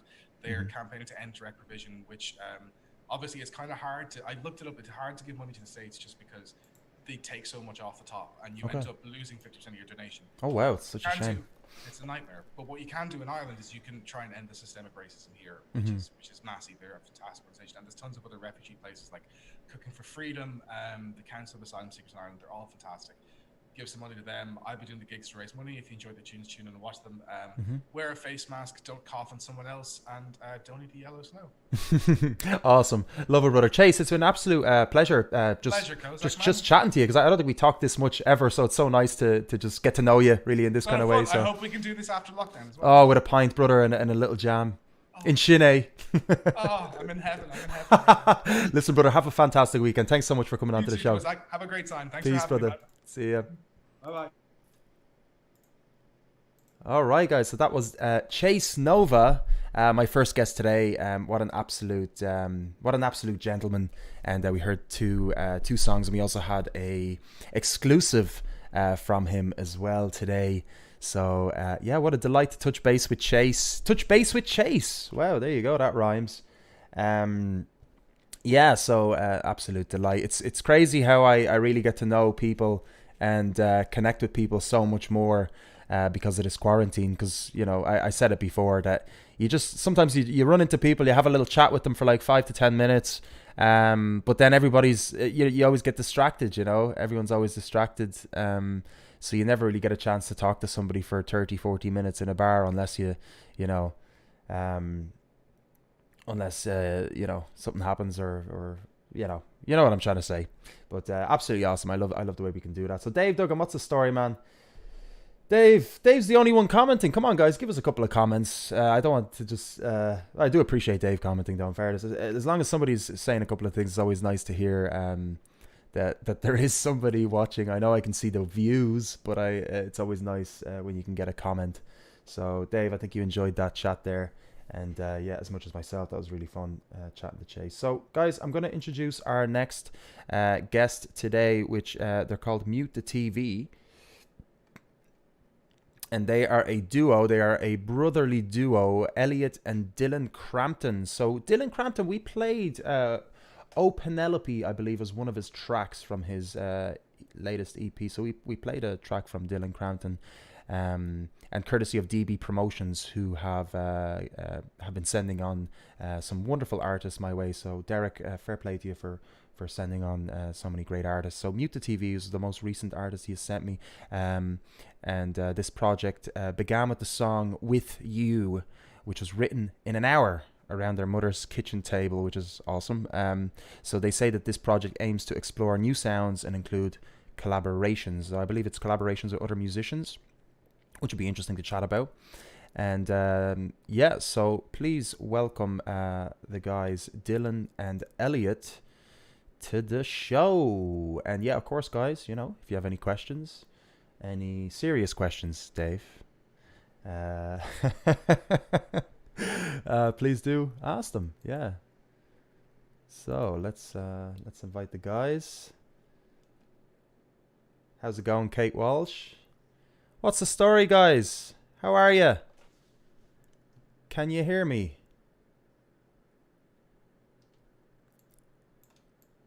Ah, there we go. We got it. We got it. We got a message on the screen and it asked us something. We were like, what should we press? Yeah, I know. It's like it's so typical though. It's like every Zoom thing you'll see, every beginning of conversation, it's like, oh, something's wrong with the sound. It's always a sound. You'll usually get the visual. Yeah. So it's funny how it's just so typical. How are you guys keeping? Good, thanks. Yeah, hanging in there. Yourself? Deadly. Not too. I'm the same, man. No complaints. Just doing what I'm doing and chatting to some great musicians. So I'm absolutely delighted. And thanks so much for coming onto the show. Is there any chance? Could you tilt your phone sideways? Does that work by any chance? I might be able to fit it into. It's not a problem if it doesn't. Let's. Yeah. Hang on. Oh, and it rotates perfect because I'm just going to try and fit you into the...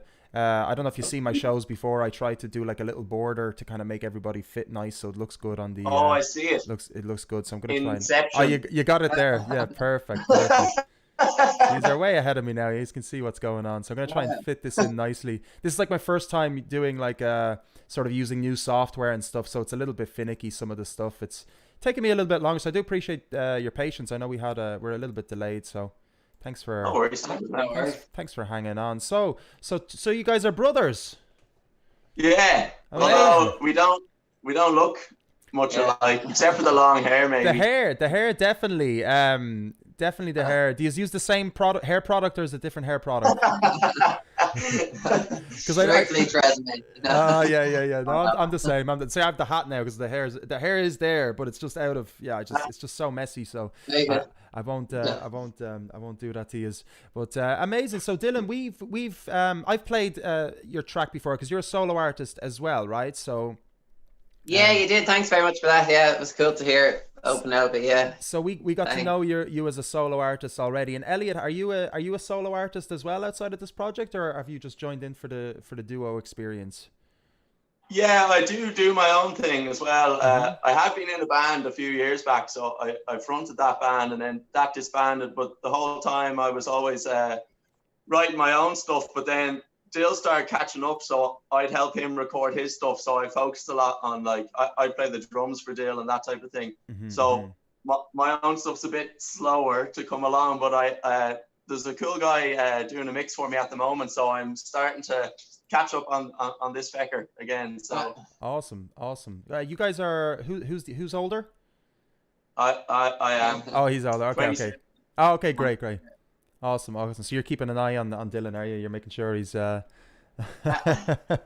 make the same mistakes I did. Oh, really? Yeah. Well, that's great. You're still young as well, anyway, man. So that's great. You still have a long way ahead of you with regard to music, and it's great. Like, it's actually great that you are both musically inclined as well. Doesn't it make it easier a little bit? Does it to work together if you are living together, or do you find it pros and cons that come along with that? It might make it easier if we weren't brothers. The brothers thing, although we're both musicians, the brothers thing is bigger than that, so we just fight. Yeah, but that's great. So sorry, go ahead.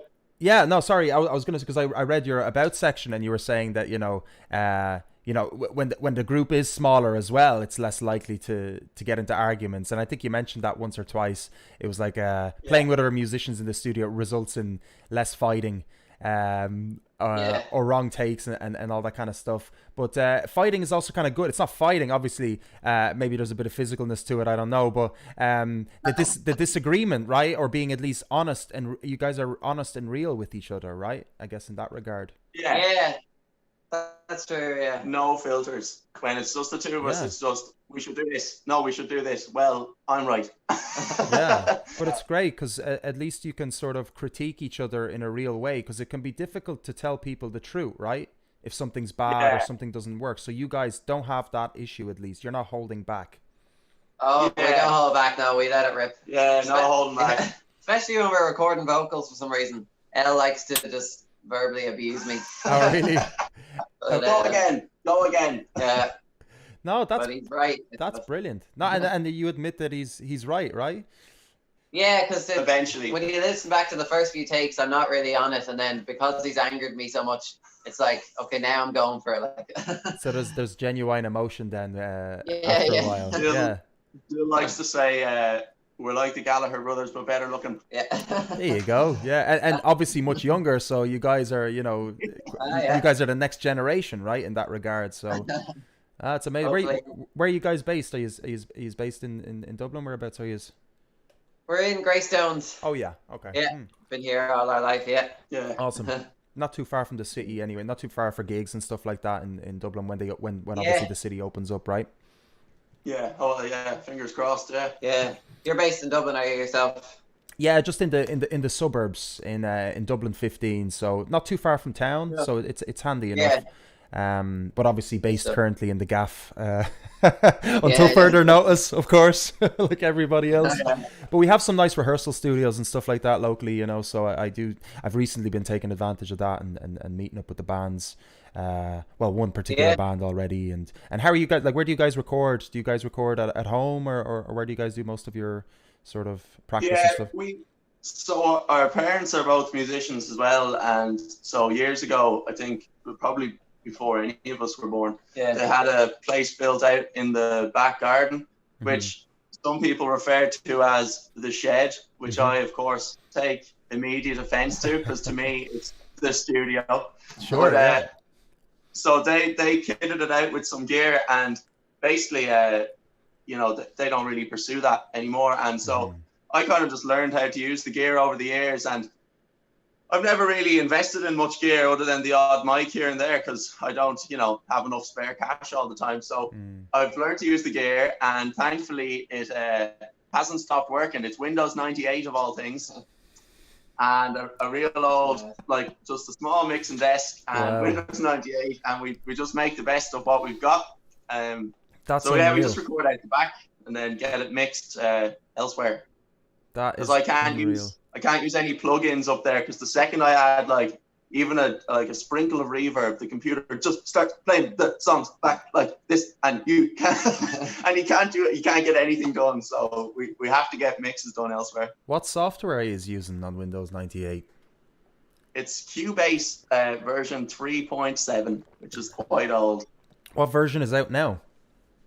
I think they're up to like 11 or 12 or something like that, but I don't know how they work the numbers, but it's basically been there since the fucking 90s. Like, wow.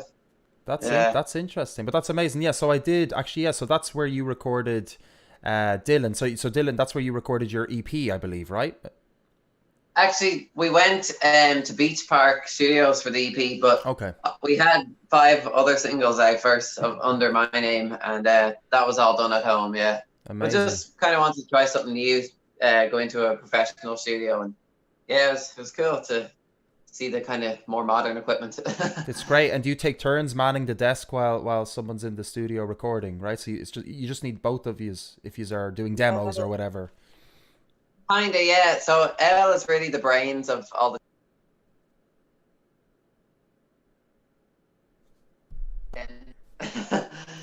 But yeah, I'm not great at the technicalities of it, so. No worries. I lost you for a couple of seconds there, but sorry. Vocally, that's okay. That's okay. It's pretty typical for these live situations. We got you back, but Elle's the brains behind the operation. You're saying, right? Yeah, he's kind of. I don't seem to be able to retain how to record. I've written it down for him a few times over the years, like on a sheet of paper, like, so first you do this and then you do that. Yeah. And then like he's always just like, what do I do again, Al? And I'm like, come on, Dale, I'm ready to do the take. Press the button. I just want to play my guitar, man, Yeah. Oh, that's good. But so you guys have that sort of balance in that way, right? Yeah. Both bringing something to the table. Yeah. Awesome. Yeah, we kind of start out with drums, kind of normally. I would do the drums and then bass, and yeah, kind of layer it up like that normally. Okay, so and do you start with? Would you have like lyrics and a riff, Dylan, that you would sort of bring to this duo project, and what sort of determines what you use for this duo project and what you use for your solo project? Yeah, that's a good question. So like, with the first song, With You, we were just sitting around this kitchen table, and Elle came up with this kind of guitar chords and words and stuff, and just the vibe of it was like, it's not really for my stuff, and it didn't really suit Elle's own solo stuff. So kept writing it anyway and finished it off, and then we were like, Jesus, maybe we'll start like a side band thing and give it a new name, and it's kind of letting us filter these sort of more different songs into this Mute the TV idea. So like the song With You and the one that we have out now, like if that was put out as my own, it wouldn't suit or that kind of sound. So and Elliot, do you have a particular kind of solo vibe that's different to Mute the TV, or is it more similar to this project? I think with the Mute the TV stuff, because it's not like this is, Dill's music career we're trying to take off the ground, and this isn't my music career. This is kind of like a anything goes kind of fun project, which means we do end up having a bit more fun and trying more things, and it doesn't matter if it doesn't work out type of thing. So when we do the Mute the TV stuff, we've never really played around with synths and things like that. So that's what we're really having fun with this stuff, is to mess around with all sorts of things we've never tried. And then my own stuff tends to be just a bit more kind of singer-songwritery and a bit more stripped back for the most part. Yeah, it's interesting. So sometimes, go on. Sometimes Dill writes something and I'm like, we should turn that into a Mute the TV song. And he's like, no, it's mine. And I'm like, but I want it. And that's where the arguments ensue then, I guess, right? Yeah. Well, that's interesting. So you're using the project, and that's definitely something I can relate with as well, because I like to, have different outlets to my own creative expression, right? And it's nice to have that sort of box, or, well, I don't want to say box because that sounds limiting, but something to put a particular side of me, out. So I'm not holding it back. That doesn't, or I'm not putting it into a project where it might not work, right? Because a lot of it as well determines on, projects need to be, I suppose, sort of categorized, right? They need to be sort of isolated for the ease of, let's say, people listening, so they kind of can relate to a specific style. If you're jumping around doing loads of different things, people can get a little bit confused, I guess, right? With regard to where you stand as a musician. And perhaps, I wonder, do you guys think about that as well with regard to this? Do you think about sort of the branding aspect and sort of how you are being perceived as musicians individually, as solo artists, and then as Mute the TV, of course, separate entity, but as solo artists, do you want to stay perceived, particularly like you're saying singer-songwriter L, and then Dylan, you're the same. You're kind of saying that you have a particular style as well as a solo artist. Do you consider that a lot? Are you kind of like very like, this is how I want to sound like as an individual? For me, as a songwriter, I've known people, friends and stuff that will go, oh, I only write songs in this particular style or whatever. For me, a song is a song. So, and one of the biggest bands that we both love is the Beatles. And, when you listen to some of the later Beatles albums, like, you could go from, this song that sounds this particular way to the next song, which is nothing like it. And I always like that. I find sometimes with, as things get more and more modern, you stick on an album and it's like, did I not just listen to that song 3 songs ago? It's all sometimes a bit too similar. So I don't try to restrict what kind of songs I write.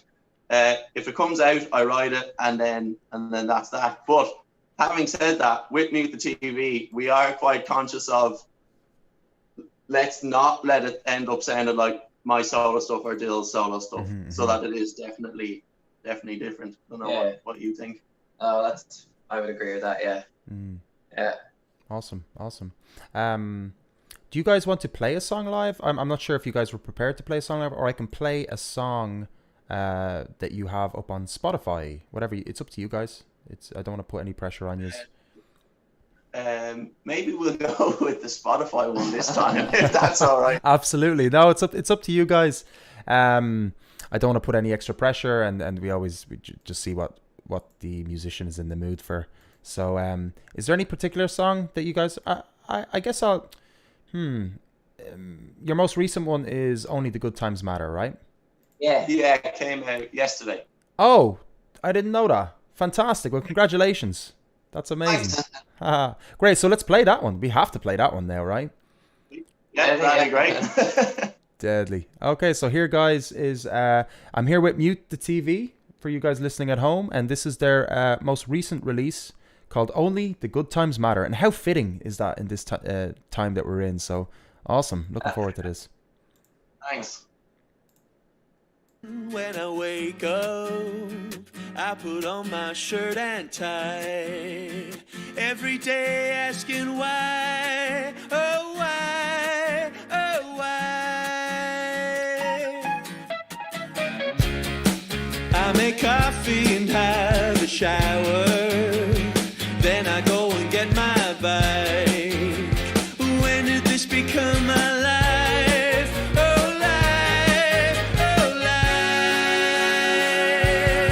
So stay another day. 'Cause only the good times matter. You're the reason my heart won't shatter today.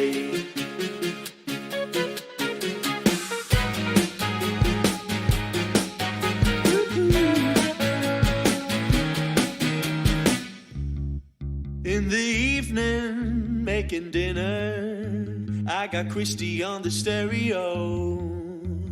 The neighbors banging from below. say it's too late, too loud, there's rules. Oh, what a start to our night. They're shouting, Jesus, Mary, merciful Christ. Alright, alright. So stay another day. 'Cause only the good times matter. You're the reason my heart won't shatter. So stay another day. So stay another day. 'Cause only the good times matter. You're the reason my heart won't shatter. I can't make up my mind for reasons undefined.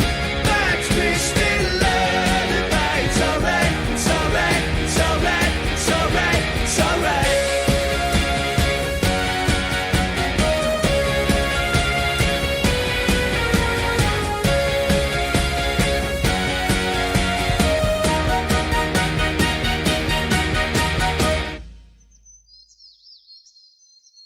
Cause only the good times matter. Cause only the good times matter. Cause only the good times matter. Cause only the good times matter. Cause only the good times matter. Cause only the good times matter. Cause only. So that was Only the Good Times Matter, and that's by Mute the TV. And I'm joined by the two lads here, Elliot and Dylan. Guys, that's actually fantastic. That's my first time hearing that song, obviously, because he just released it yesterday, so I didn't get around to hearing it. Oh, thank you. Absolutely well done. Can you tell us a little bit about how that song came about and sort of the studio process as well? I'd be really interested to hear, because it sounds so well produced as well, and even the songwriting is really awesome, and I love those kind of stops there as well, really unexpected, and I think they're really good, great hook as well. So fair play to you, really cool. Thanks very much. Thanks. We have to be careful not to enjoy our own song too much while we're on camera. Exactly. Well, you might as well. The sooner you do it, the better, right? I think, because then it wears off, doesn't it? Yeah. You have to start writing the next song. Yeah, Exactly, yeah. In terms of writing the song, I was just sitting around, COVID life with the guitar, and it just, I suppose, had a few chords, and I was like, oh, they're kind of cool chords, and actually, in terms of the lyrics, at first I was thinking about Dill and how he gets up every day and goes cycling down to his job, and because he didn't get a break for COVID because he works in the pharmacy. So I was thinking about Dill. Then I was thinking about myself, because the lyrics are a bit like about getting up and going to a job that you're not particularly fond of, but you do it anyway, as a lot of us do. And then just a reminder, I didn't want it to be all dreary and stuff. So it was about reminding ourselves that only the good times do matter, as cliche as it might sound.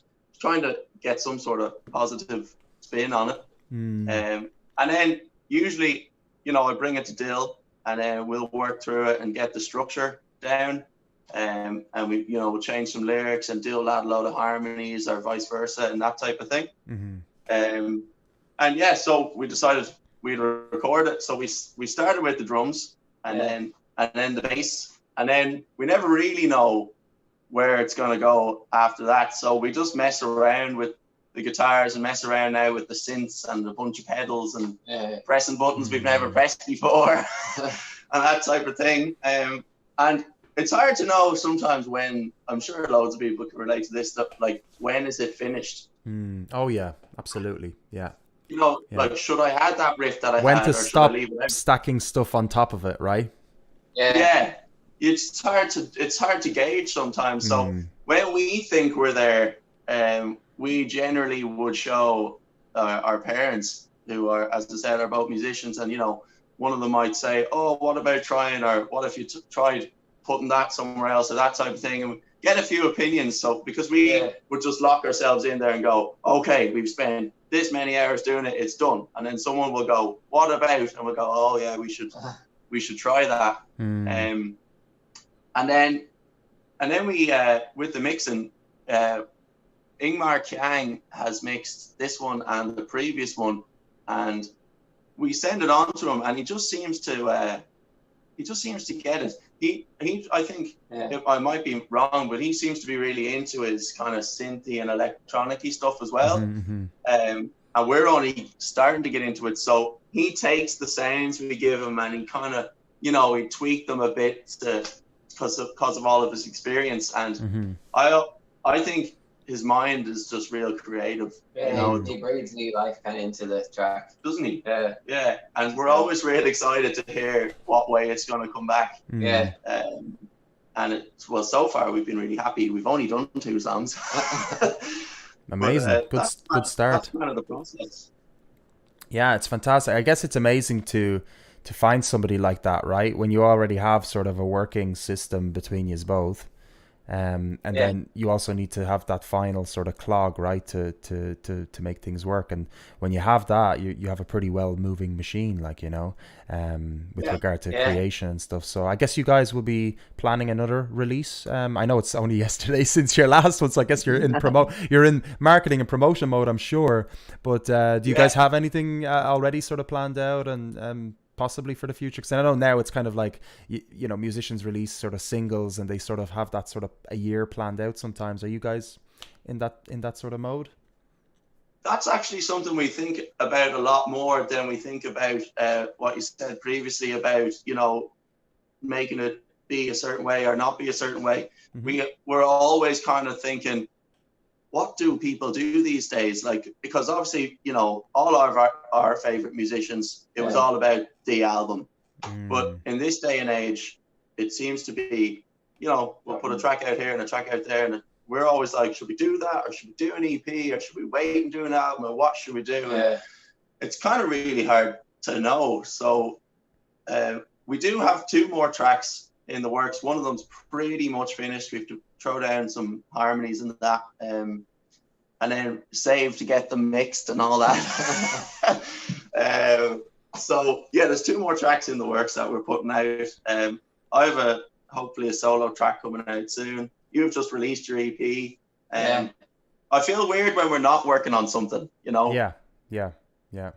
But that's great. So you guys are keeping busy as individuals, and you can link somewhere in the middle as well, which is great. Because if you were just doing Mute the TV, it probably wouldn't be. You wouldn't probably be happy creatively, right? So you need that individualistic thing, but then you can meet somewhere in the middle. And I suppose in a way they would both sort of fuel each other, perhaps in small and different ways, right? With regard to promotion and with regard to lessons learned, because you can learn your lessons that you learn from your solo project, or as you were saying, Elliot, you're teaching Dylan where you fucked up, so you don't have to, so he doesn't have to go through that stuff as well. But that's great. It sounds amazing, guys. And so how long is this project? How old is it? Sorry if you mentioned it. I don't remember asking you.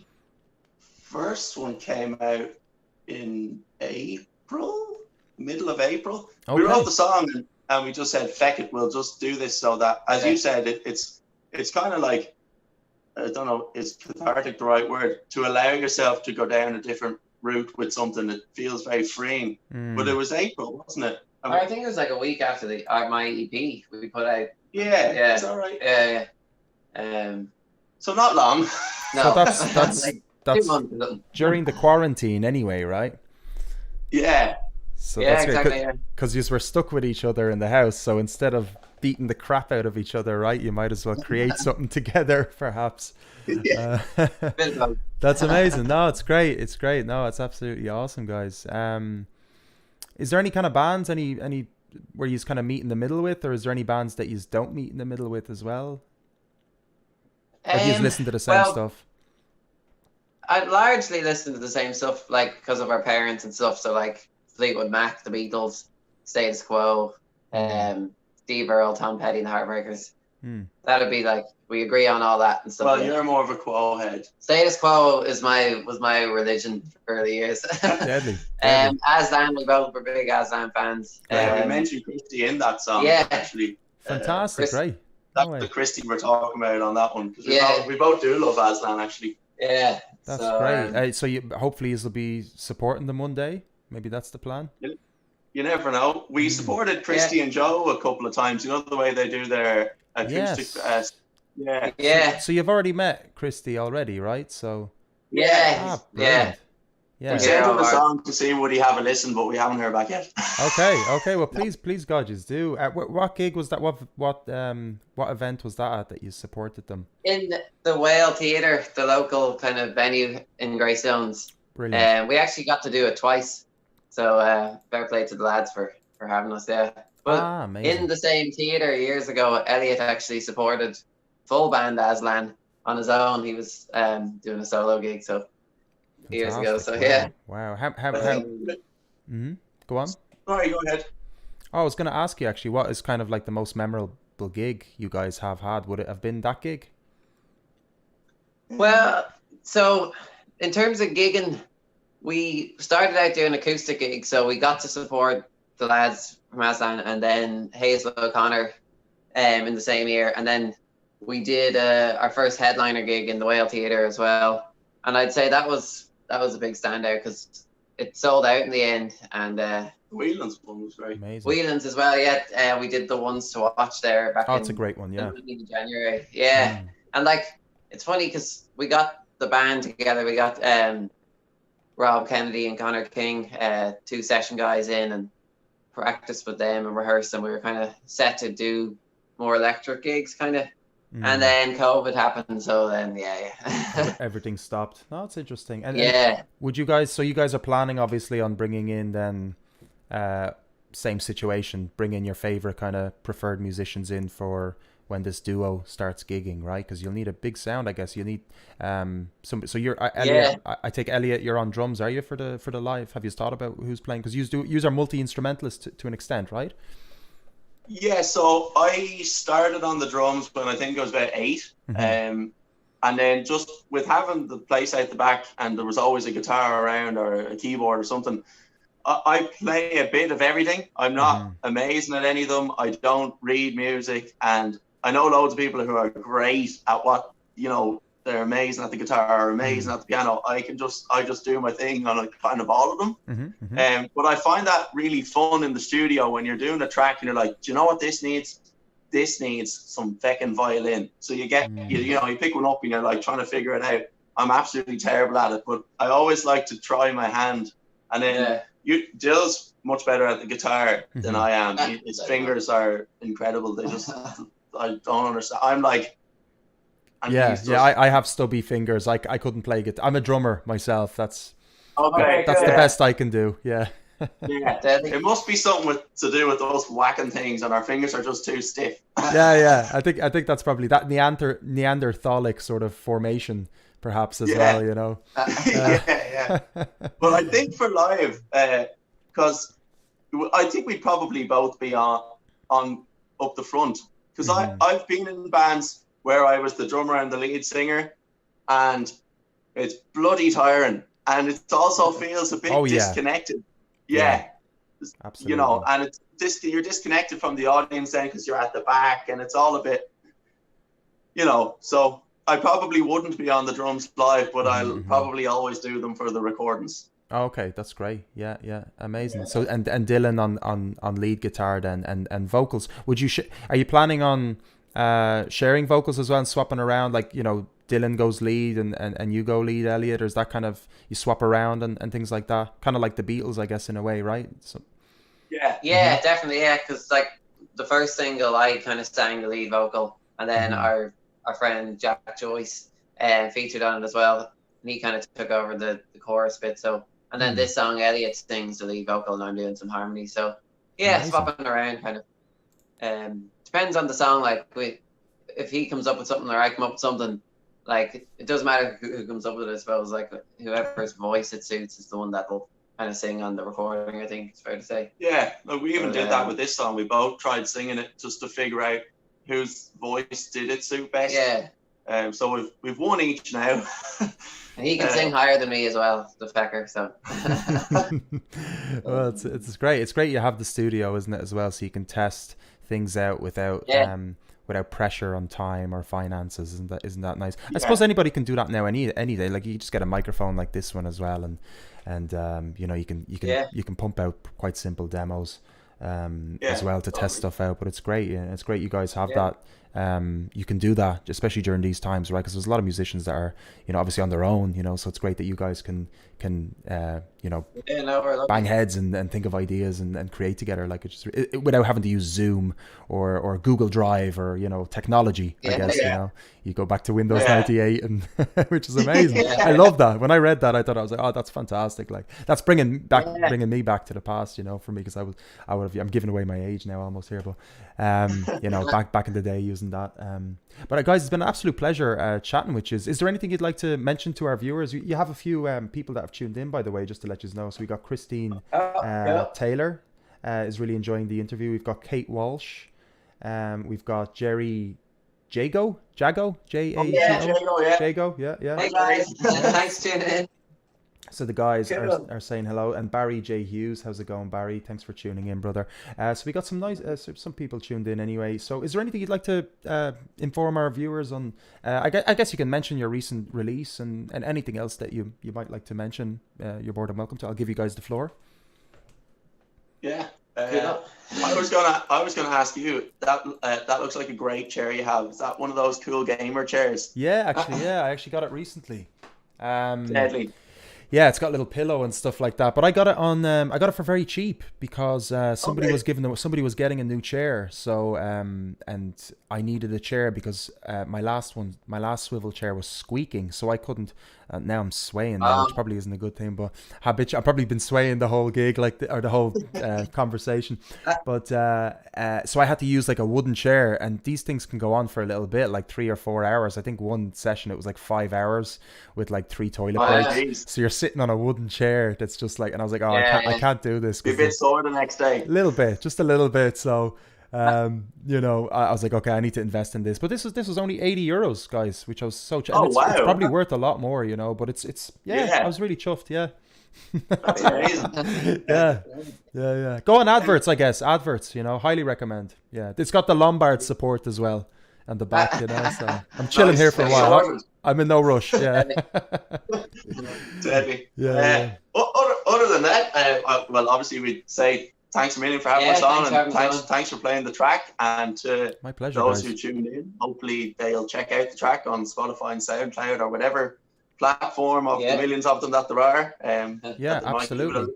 You guys are on Bandcamp as well, right? Which is a pretty good platform. Are you guys on Bandcamp actually? Did I see you guys there? Maybe not. Yeah. Just recently, actually. Okay, cool. Great. I mean, that's a good spot as well, because they're quite good to artists, and people can actually donate and pay for the track as well. So I always like pushing people that way. So you're more than welcome to type in your Bandcamp into the chat after you leave. So please do. I always forget to ask musicians to do that.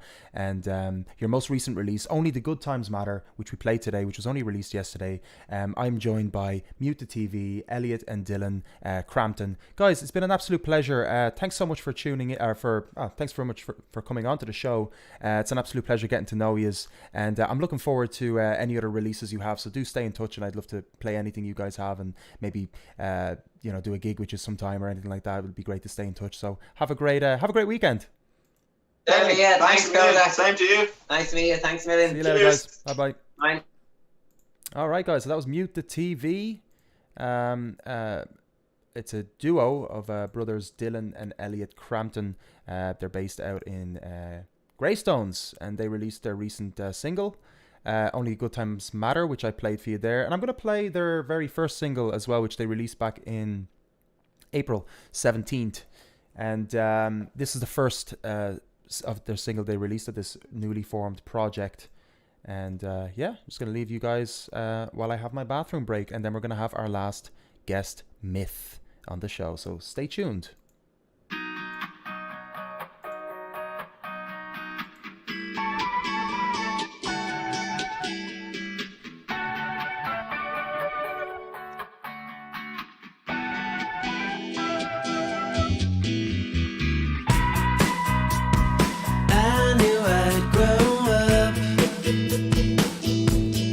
never knowing what to do, not knowing that I could choose. People everywhere,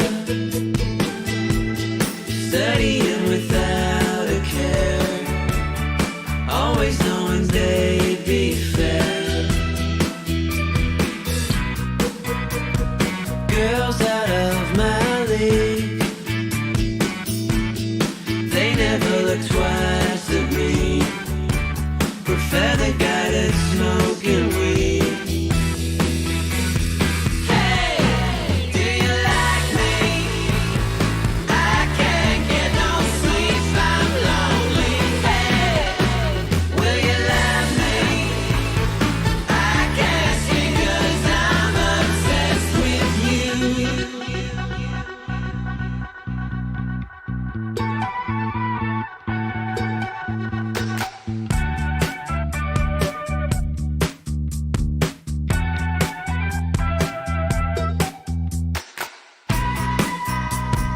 Working the late shifts, life can be such a dick. Adulthood, it came too quick. Running out of time. Everybody says they're fine. Fairy tales in their minds. Hey, do you like me? I can't get no sleep, I'm lonely. Hey, will you love me? I can't sleep 'cause I'm obsessed with. Hey, do you like me? I can't get no sleep, I'm lonely. Hey, will you love me? I can't sleep 'cause I'm obsessed with you, with you, with you, with you. Only you, alone with you, with you, with you, with you, with you. Only you, alone with you, alone.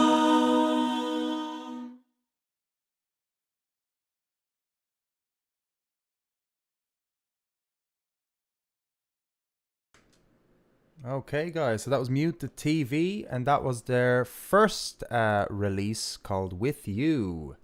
A lovely chat with the guys just there. So, yeah, definitely check them out, and hopefully they will share their Bandcamp as well for you all. But obviously, you can find them all on the social medias, Facebook if you're watching, and YouTube. Yeah, just type in Mute the TV band or Irish band as well into Google. So, thanks for tuning in, guys. Hope you're all well.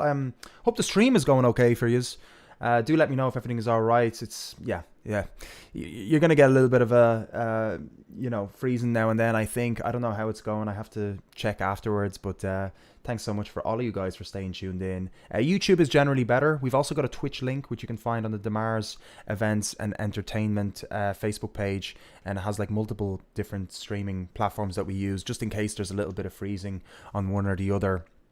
YouTube and Twitch so far have got the best audio and visual quality, so I would recommend you guys use those sources, but of course use whatever you fit best with. So my last guest I would like to introduce are called Myth, and they're an alternative rock band from Dublin. Their music consists of low-end rhythmic harmonies, fat backbeats and haunting vocal melodies. They draw inspirations from artists of many genres, and it can be heard within their sound. And it's a mixture of Jefferson Airplane, The Cranberries, Fleetwood Mac, and Paramore. So they released their debut single in 2017, Idiot Savages, and their second release was only available digitally. Both Hot Press and Joe.ie made it their track of the week after its release. And this year they have released a 6-song LP, which I believe we played a track from that a couple of weeks ago. And they only yesterday as well released a single called 145. So please welcome Myth to the show. We've got a couple of them here, so bear with us while we're loading everybody in. And if you guys have any questions, of course, for any of our guests, please don't hesitate to ask them. This is the beauty of technology. We can everybody's involved, so we can all have a conversation. So guys, how are you keeping? Oh, hey, yeah, good enough. Good. Great. Are we expecting one more? Is Alex joining us, or is it just the three of you? Yeah? Okay, great. I'll just have a look and see if she is. Oh, there we go. Lovely. I got the full band today. That's amazing. Yeah, it's rare. Yeah, it's hard to get everybody together sometimes. Well, I guess now is the best time, right? Everybody's a little bit more freer. Don't have projects going on. Amazing. Okay, let's see if... okay, and then Alex, just unmute your microphone on the left there and you're good to go. Don't worry, it's all good. Hello. How's it going? Well, guys, Myth, how's it going, guys? Welcome to the show. Hello. Thank you. Yeah, it's cool. Hey. Guys, it's been years. I mean, I remember seeing you guys in... Wow, was it like was it the Crystal Skull? Sessions? Yeah. What was that, like 4 years ago? I think that's when I was just starting doing them. Well, you guys are one of the first bands there, right? I think. Yeah. Which is That was a crazy. good while ago. Yeah. And Tiernan, I know you from BIM. I think we were in the same class in the CPD, weren't we? Yeah, we were. Which was another, 6 years ago or something, maybe? Yeah, Was it 6, a 7? while ago. Oh my God. It's crazy, and you guys look just the exact same. You know, it's amazing. It's just nobody aged in Myth. What's going on, guys? I've started to get fatter. So that's the thing. Did you? Well, luckily the screen is so small you can't you're boxed in. You can't notice anything. Cool. That's amazing. Well, first of all, guys, congratulations on your latest release. I heard it there today, and I think it's absolutely fantastic. So well done. Cheers, thank you. Thank you. Thank you. That's cool. Thanks. It's great, and your LP as well that you released back in April, was it? Was that? Yeah. Just recently as well. I thought that was absolutely fantastic. I was blown away because I haven't heard something from you guys for quite a while, I believe, wasn't it? Well, I mean, you did you remove some of your old stuff from Spotify and are you starting fresh, or what's kind of the idea behind sort of these new releases this year? So we had the old LP that was up, but I think I can't remember, maybe just 20 or a little bit older than that, but it was thrown together with what very little money we had, and actually the money that we won from the Crystal Skulls. So we had 800 quid to make an EP. So we did what we could with it, but the quality was we had to get stuff remixed, remastered, and all that stuff that goes with that. So I don't know. I think that we obviously we changed studios and engineers, and we're very happy with our engineer that we're working with now. Mm-hmm. So Great. we just we wanted the music to be represented properly. So we pulled the stuff that kind of sounded a bit crap, wasn't the same quality. So we will probably go back and re-record some of those tracks. When recording studios are open again.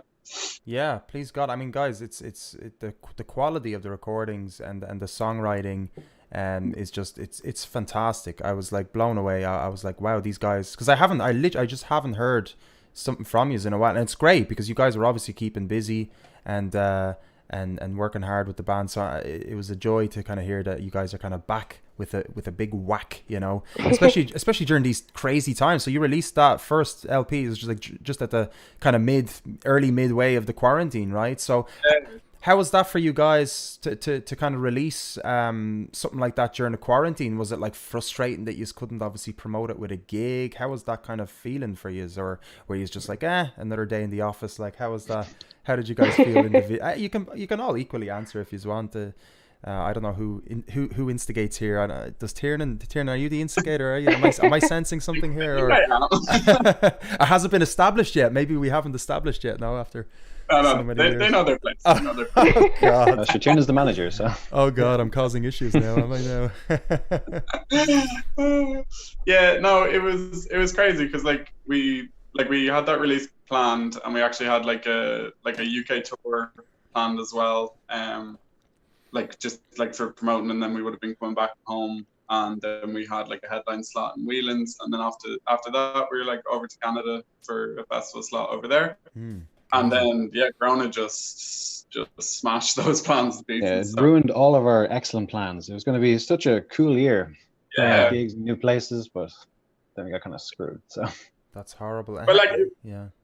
Go on. it was like it was obviously like crap that like it happened, but I think it did give us like a lot of time to like focus very like a lot of energy into like kind of admin and like promoting, like, so like I think that EP done like spectacular. Like I don't think we've got like 1,000 monthly listeners before, so but that was just because they're like home and able to kind of work on it. So I'm not sure if that would have happened, like if it would have been as well received if we, you know, if we were out on tour, because it's kind of like, it's like a double-edged sword. It's like playing in the band and then managing. And yeah, because you guys are doing all of that work yourself, right? You don't have a management or anything. So and do you spread the roles about? Does everybody do a little bit? Does Alex do a bit of this? Gavin, Gary, do you guys help Tiernan out a little bit here, or mainly Tiernan doing all the work? Mainly Tiernan. No way. He can answer because he's the work, so he's earned it. So these are just entrusting the poor guy, the drummer, out of all the. I know. Well, he does a very good job, so it's fine. Thank you. That's great. No, at least you're appreciated, which is amazing. Am I though?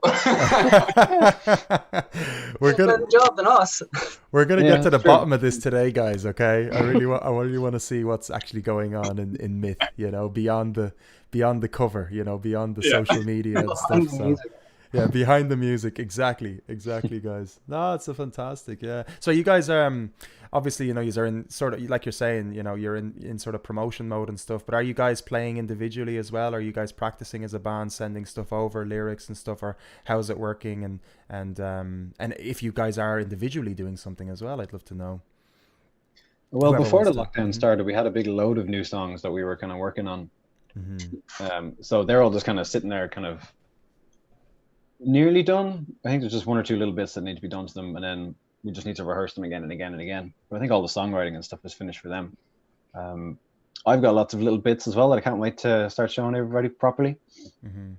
Yeah, tons of new material sitting there. We just need to meet up and get training. Yeah, I think now that we can actually meet up, like we had a little live video the other day on Instagram. Gavin and myself just did a few acoustic versions of some of the songs, and it's great now that we can actually meet up in person, because I think for us it's all about being together, the four of us. Like I know people like record things and send it to each other, and like we do that sometimes, but I think the four of us in the room is probably, I don't know, I like it. That's the best way to write for me. It's being together and hearing sounds and saying, oh no, try it this way or try it that way, or so we're looking forward to that. Yeah, there's been many times where I've tried to write stuff and then send them on to people and try and write music that way, but it just doesn't work. It doesn't work for you guys. No. Yeah, no, we kind of have to be there all together, because stuff changes all the time. Yeah, when we're all there. So all of my plans go out the window as soon as we meet up. So it's like it turns into something totally different. Yeah, and okay, well, like how we work. The most recent release, like the one that came out on Friday, 145. That was like a completely different like animal. Like when me and Gav first kind of wrote it, and then we introduced it to Alex, and then it was just like completely deconstructed, like in the best possible way. And then we, we had a different song. So like that happens a lot. So I think it's a little bit whatever messed up way that we write. It's hard when you're kind of doing it online, because I don't know, you're always kind of like working off people's energy, and it's more forced, I guess. It's been nice for me because you guys had loads of songs kind of ready to go, and I was lazy and didn't write any bass lines. So I didn't like a chance to write them, but like now they're ready, and sweet. I don't want to play them in my room anymore. Also, you have the bass lines already down now, Gary, do you? Yeah, but I mean, it's the thing, you think you have them, and then you get in and they change as soon as you're like playing with people. In the studio, right? Okay, that's interesting. Yeah. Do you find yourselves like are you able to kind of, you guys are together for quite a while, right? This is the original band, is it, from what I understand? The three, so it's me, Gavin and Alex are the three original members. And Gary, you're new, are you? Are you relatively new? Cool. Yeah, like what? About a year? Not at this stage, I suppose, but yeah. Okay, awesome. Okay, so about a year, so new-ish, but the band is quite. So how many years is Myth anyway? When did it begin? Was it 2016, 15? 14?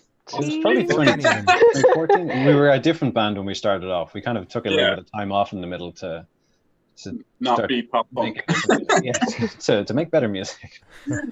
What were you called before? No, it was still Myth. We were Yeah, just, Myth. Oh, was it? It's Oh, all Myth. okay. It's just Okay. yeah, our, Myth our 2.0 songs now. are much happier. Yeah. Right. Yeah. Do I maybe I remember your songs being a little happier in the Crystal Skull Yeah. sessions. Is that correct? Possibly, yeah. Yeah. And then that's probably why I was so kind of surprised by like the little bit of a genre change, right? Because it did sound almost unfamiliar subconsciously. Because obviously I didn't hear even the original when I remember, because this is like what 4 years back or something. So, but the brain tends to, I like to think anyway, unless this is all bullshit. So probably it might be. So please don't quote me on this. But that subconsciously we have like sort of a we relate to projects or however, even if it's like brief. But I remember listening to you guys a little bit or however, because I saw you twice. You came twice to because when you won it, you had to play it twice, right? The Crystal Skulls. Yeah. And I think, I don't know, I must have seen you somewhere else as well, I think, because I remember you quite vividly from past experiences, from gigs and stuff like that around the circuit back then. So I had already kind of a picture sort of painted, I think subconsciously even, of how the sound was. And then when I heard your LP, I was like, oh wow, this is something. It felt different, and I thought it was, was it a production difference? Which it is, I guess, if you guys have said so. And then also sound wise. So what kind of made you transition into this kind of a different vibe actually? Was it a natural sort of evolution, or was there? It was definitely natural. I don't think. Yeah, definitely natural. I think it was just a cumulative. I suppose we're just getting older. Things are changing. Getting more serious. We're not kids in college anymore, just going around drinking all the time. That's interesting. Yeah, and Alex, have your lyrics changed since, like, your style of writing lyrics? I think so. Yeah, I think they've probably gotten a little bit darker. I think they're more complex. I don't think they're as clear in what's happening. It's more, I can sense a little bit of like kind of like metaphysical, sort of spiritual to an extent, like in that kind of way. Is that would you agree kind of in that? Yeah, I think I think most of my lyrics will have many meanings. I think I kind of write my own jokes into them. Like nobody will find them funny but me, and all sort of they're like plays on words. Gavin's like, oh, what's she talking about?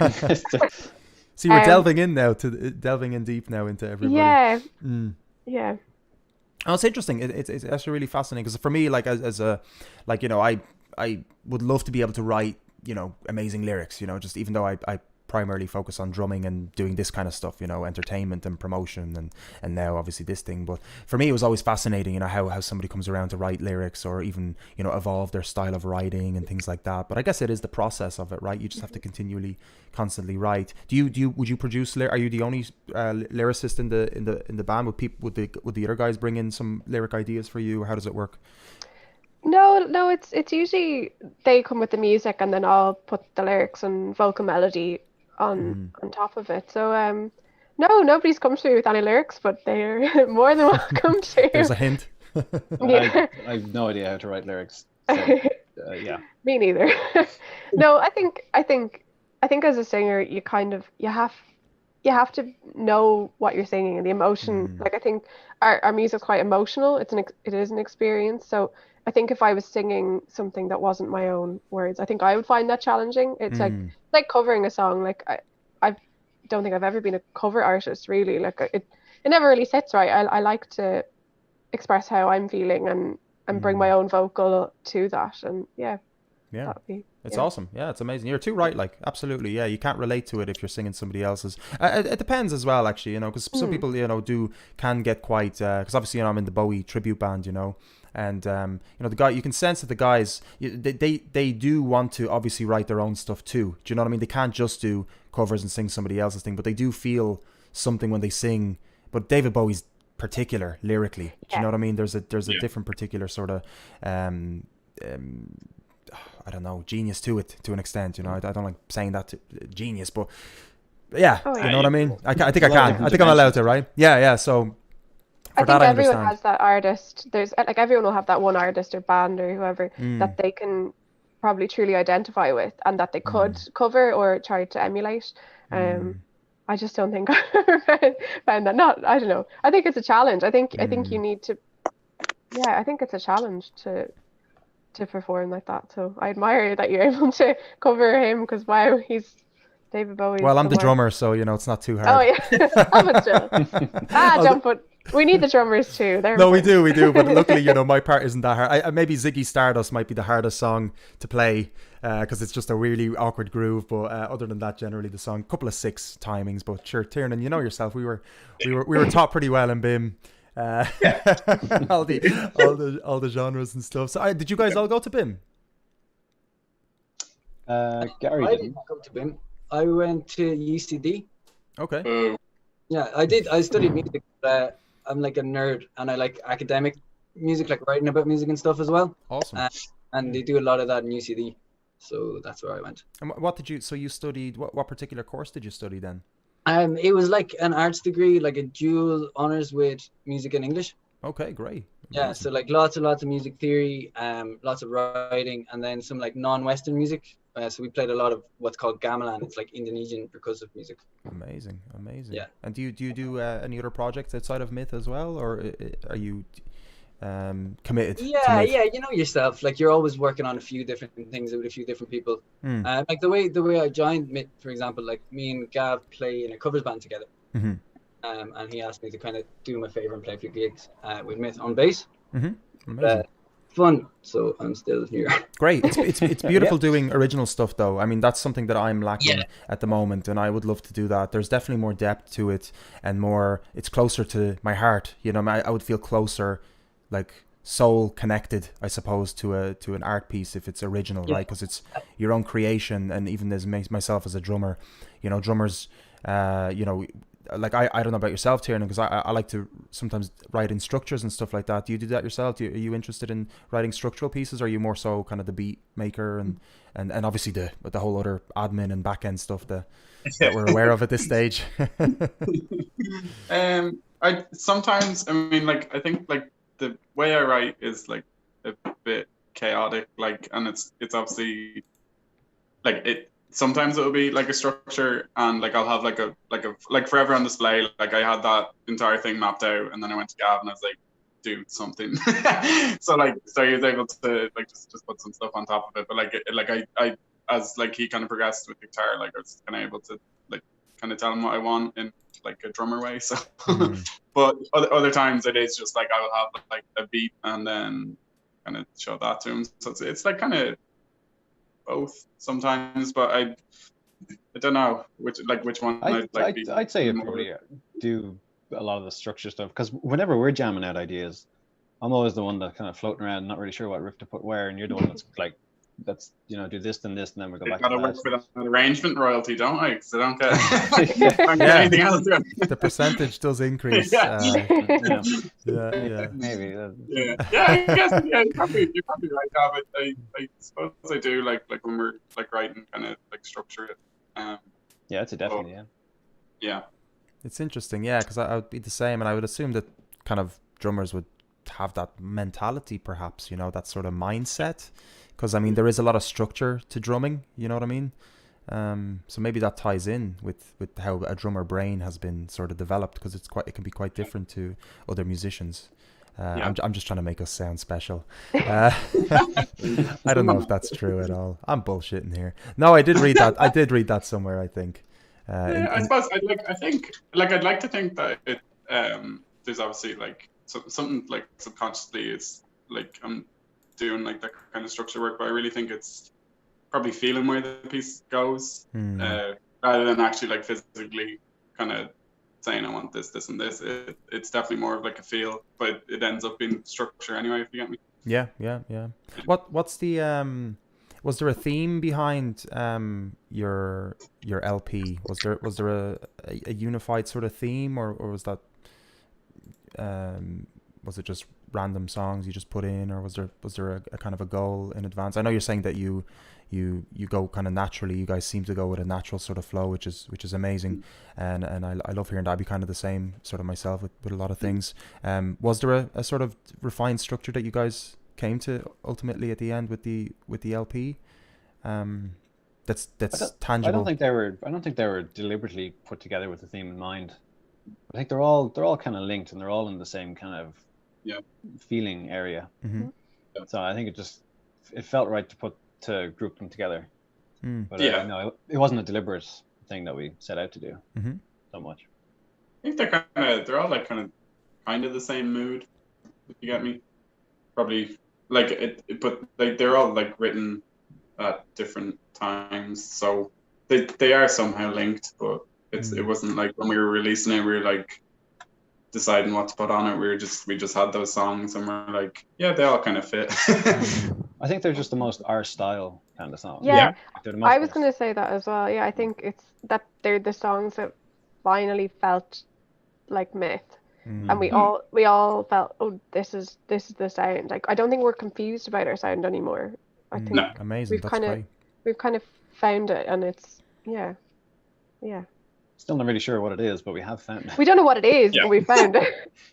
Well, I guess you don't have to label it or anything, right? It's just it is what it is in that kind of way.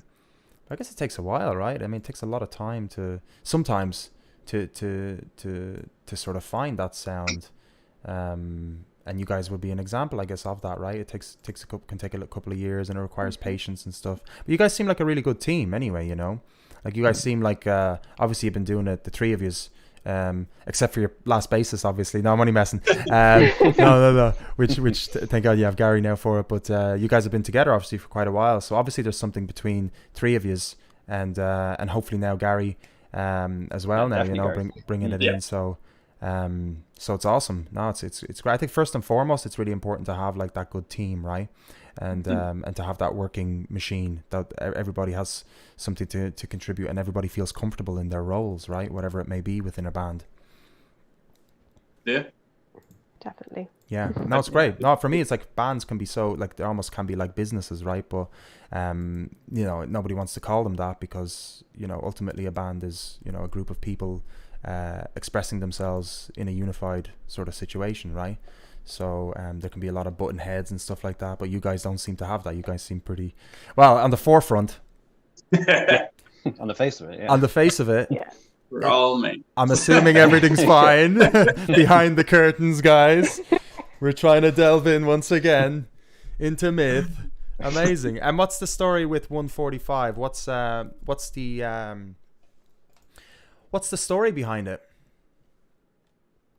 145 took such a long time to actually write. So I remember we first came up with the first riff and the first kind of drum beat ages and ages ago, and we just didn't really know what to do with it then, but we knew we couldn't just rush into something else because it felt like such a solid piece of something. So we kind of just needed to let it sit for a long time. So it took a long time to figure out what to do next. Yeah, it was weird. Like, I mean, like the two pieces that like kind of made the song were all written individually. Like Gav had that guitar like for ages, but didn't have something to like put it to. And then I had that drum beat for a while, and we kind of met up, and yeah, it was just like, yeah, we knew it was there. Like, you know, when you get that kind of, I don't know if it's just like specific to like musicians, but that kind of like fuzziness on your brain, like when it like something feels good, but like musically, like it doesn't like it's like a piece of music, and you're like, well, yeah, but it was that. It's like goosebumps of the brain. Yeah, exactly. Yeah. So I knew we had that, and then it took a while. That was maybe like we started it in the summer, and I think we were playing the academy. It was ready for them, and the academy was until like November, so it took a while. Interesting, yeah, because I mean, like, your drums. Example. Go on. Another example of why we need to write all together. Why we can't just. The quarantine sucks for our. Yeah. Would you, Alex? Would you like like, you know, because obviously musicians, you can jam. So would you jam out kind of lyrics vocally as well in the company of the band, or would you have lyrics prepared in advance? Usually, what happens is Gavin will come with like a riff or something, or some parts that need to be pieced together, and then I would write on top of it. I'm definitely not an independent writer. I don't get like tunes in my head, or lyrics don't come out. I think I kind of just feed off what the music is, but I have my own part to play in it too. So we need to be together. We all need to just act together and write music, and yeah. That's such a lovely sentiment. I almost cried there for a second, guys. I mean, it's so sad. I know it is. Like my band met up on Monday, 2 weeks ago first, we were doing a test stream and stuff. and it was great. Like it's fucking emotional. Do you know what I mean? Like you're used to being with people, you know, your brothers and sisters, you know, for a certain amount of time, and then all of a sudden you're not. So and you don't have that creative outlet. So it is fucking mentally wrecking. You know, it's horrible. So are you guys local enough to each other now, or is it within the radius that we've been? Like, what's the story? Gavin and I are. So I think once Gavin comes back from his little camping trip next week, we'll be getting together to work on some stuff. And the two lads are both in Kildare, so we can visit each other. We just chose not to. We just don't like each other that much. Oh, this is all just. Well, they're bass and drums. Like, what could they possibly write? Ouch! Ouch! All right. Now we're getting somewhere. We should make our own band. Yeah. Maybe I should go. You like Roadblood, but slightly better. Well, I thought we were getting emotional there for a sec, but it just went a totally different way, right? I know, it's not emotional. Oh, that's interesting. Yeah, so yeah, of course, yeah, because we're all confined to our counties, right? So and you guys are in Dublin, right? I take Gavin and Alex. Yeah. So, and Kildare's not that far, which is a bit frustrating, right? It is. Like, the boys are. You guys are like 40 minutes away from me and Gary, so I mean, you could meet in the middle on the border, right? I mean, if you really wanted to wave at each other. I'm sure there's like, you know, a field you can just set up on the M50. Set up camps on either side. I'm sure that where there's a will, there's a way, you know.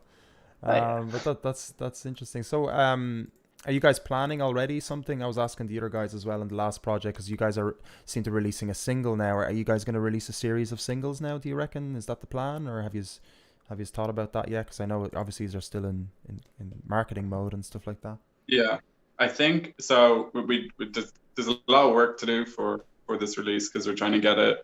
Because I think this is probably, I don't know. Well, it's my favorite song anyway. I know that it's like most of our favorite songs to play live, so we do want to put a lot of. We want it to get like represented like correctly. So this is going to be like probably like a push for like about 2 months or something, and then we'll go from there. Like we have another track, but it's like, I think all is like 10 minutes, I think. And we just don't, like, it's one of them things, like, we can, like, it's recorded, it's mastered, it sounds beautiful. I have no idea what to do with it. I don't have any ideas for, like, a campaign. Like, like, it's just, it's one of them things, like, I don't know, like, for me, it would be weird to release like a 10-minute track but not have it on an album, because I'd like to give someone a choice if they don't want to if they don't want to experience like 10 minutes. They don't want to sit. There's no way that you can do like a radio edit of it. So no, it is on the cards. Yeah. So I'd say hopefully when we're allowed to rehearse on the 29th, which we'll just all jump at, like we'll write a lot and just prepare to get back in the studio, and then maybe go for like another EP and release like Ola on that as well, maybe. Or we could all figure out what to do with that track either. But it's definitely like just like a live piece of music that we don't really know what to do. At least I don't know. Once we figure out what to do with it, it'll be sweet. It's got a place. I'm not sure where it is yet. That's amazing. No, I'm looking forward to that. I love like 10-minute pieces. Personally, it's my favorite type of piece. Well, I come from a prog rock sort of, vibe. So, especially you'll enjoy it then. Yeah, no, I think something like a whole lot of love, but much heavier, something like that. Great. And Tiernan, your drumming's fantastic. I have to say, man. I was listening to the recent stuff. It's phenomenal. Like really, really, really awesome chops. So, I was like, shit, that's amazing stuff. So it's great. You can do that. You can add more stuff, add more your drum personality into it. That's it. Like, 'cause I think for so long it was like I was really, really focused on like groove for so long, because my groove was absolute cack. So I was like, I need to get better at that. And then I did. And then like, it's just like chops are a weird thing to take on. Like, and it's so hard to kind of figure out where to start with them. But I was really happy with that. Like, I remember when it happened in the studio, and like I just fucking like nailed the end fills, and like even the lads were like through the little window, they're like, and I was like, you get a cam. But they take a while to get okay, and like even now, like I'm still trying to get them like better, because I just like I'm still not like happy. Like I'm happy with what I recorded with Ola, but like even sometimes we do it live, it's a bit sloppy trying to like replicate them. That's So tough. I get You set the bar high for yourself. You're gonna have to Unfortunately, yeah. maintain that Yeah. speed of those fills are great. I was really impressed. And I guess Thank you. maybe because I haven't listened to drums, or sorry, I haven't played drums in quite a while because I don't have that convenience. I mean, I could have it, but I didn't create it for myself, I suppose. I'm not going to Yeah. say that I have a drum kit here. I can't play it in this house, but I could move Yeah. it to a location if I really wanted to. So there is no Yeah. excuse, but I decided to take on something else. Yeah. But I really do appreciate drumming more. You know what I mean? I'm really listening to it because I don't have Yeah. that outlet. So I'm like really like, oh my God, that's delicious. I really want to practice now. It's almost like this frustration. Do you know what I mean? But I gagging. No joke, like serious gaggage, and I get to appreciate them a lot more as well. So there's kind of this weird feeling that I didn't have as much, because I lost maybe, when you listen to enough of an instrument or you listen to too much of the same band, you're kind of like you lose it a little bit, especially when you're playing music consistently. And I was doing so many different projects as well, cover projects and stuff back then, and even delving back into originals, and it's just there was just this massive wave of just too much music, and there was not much, so this was kind of in a weird way kind of a nice little pull back and kind of going, give you a bit of perspective. Absolutely, man. And it's all things considering, a lot of people have suffered and it's horrible what has happened, but I've been blessed. I've been very lucky, and so many people that I've known have been very lucky and have had a really decent situation considering all this madness that's going on. It was kind of there was a silver lining that I could look at. So you got to stay positive. You can't be beating yourself down all the time. I think so. I think helpful. It doesn't hurt, to stay positive, and obviously being realistic too, to an extent, with what is actually the matter at hand too, but also being positive to keep the spirits high, right? Because that's so important, because otherwise you'll curl up in bed and not want to get out of bed, right? If one isn't like that. Have you guys found something out about yourselves or done something interesting over the quarantine, or figured something out psychologically about this whole introspection about yourself that you're willing to share with the class today? I love cans midweek. Midweek cans. All right. What about you, Gavin? I've started writing stock music and trying to sell it online. Awesome. Are you doing it on Fiverr, or where are you doing it? No, the Audio Jungle and Great. 5 and stuff like that. I actually bought my intro track. I bought on Audio Jungle for £8, and I've been buying a little bit more music as well for commercials and stuff for my shows, and it's great. It's a pleasure to be supporting music and stuff and doing that. So fair play to you. What about you, Alex? Have you any sort of revelation for us? I love a good audiobook now. Great. Oh, that's awesome. Yeah. I've been working. I'm in my final year of my nursing training, so I've seen a lot over the past couple of months. So it's been a psychological roller coaster. It definitely is one way to put it. Jesus, we're fair play to you. I mean, that's amazing. So this is your last year, and you obviously have to do. Is it like a work experience, or how does it work in the last year? Yeah, it's like you're basically working full time. So yeah. Wow. And which hospital were you based, or were you moved around? I was in one of the major Dublin hospitals, so we had a lot of COVID cases. So it's been interesting. So I'm really looking forward to getting back to my other life in music. Absolutely. That's amazing. Like hats off. Seriously, fair play to you. For all that, and you being on the front line and facing all that. So we don't have to. You know what I mean? So fair play to you for that. Well done. And what a training. To have, isn't it? Just throwing you right into the deep end. I know. Crazy stuff. So I'm sure you can't wait to. Baptism of fire, I think that everyone's been calling it, and that's exactly what it's been. Wow.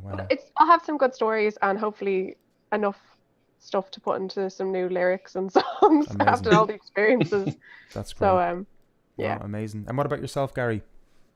I don't know if it's much of a revelation, but what I've done is just to get back into practicing.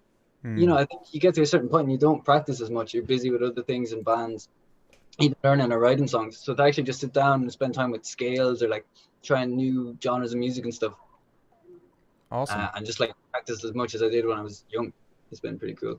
What, you're not young anymore, man? Younger. Don't make me feel old now, because I'm sure we're all roughly about. Well, I'm a bit older than you, maybe, but.